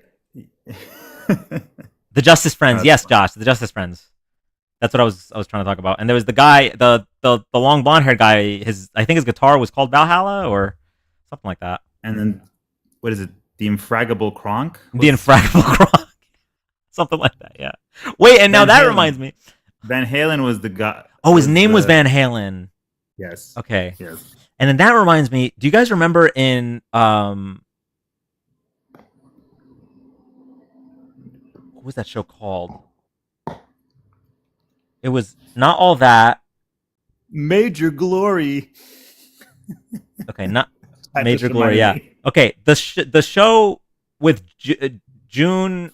There was two like cartoon hosts, and then they had like you're clip talking show. about, It was a Yes, yeah. You're talking about Prometheus and Bob was Kablam. on it. Kablam. Kablam. Thank you. Kablam. Yes. Okay. And they had Melt Man with the power to melt. Stinky Diver. You guys remember that? Kablam.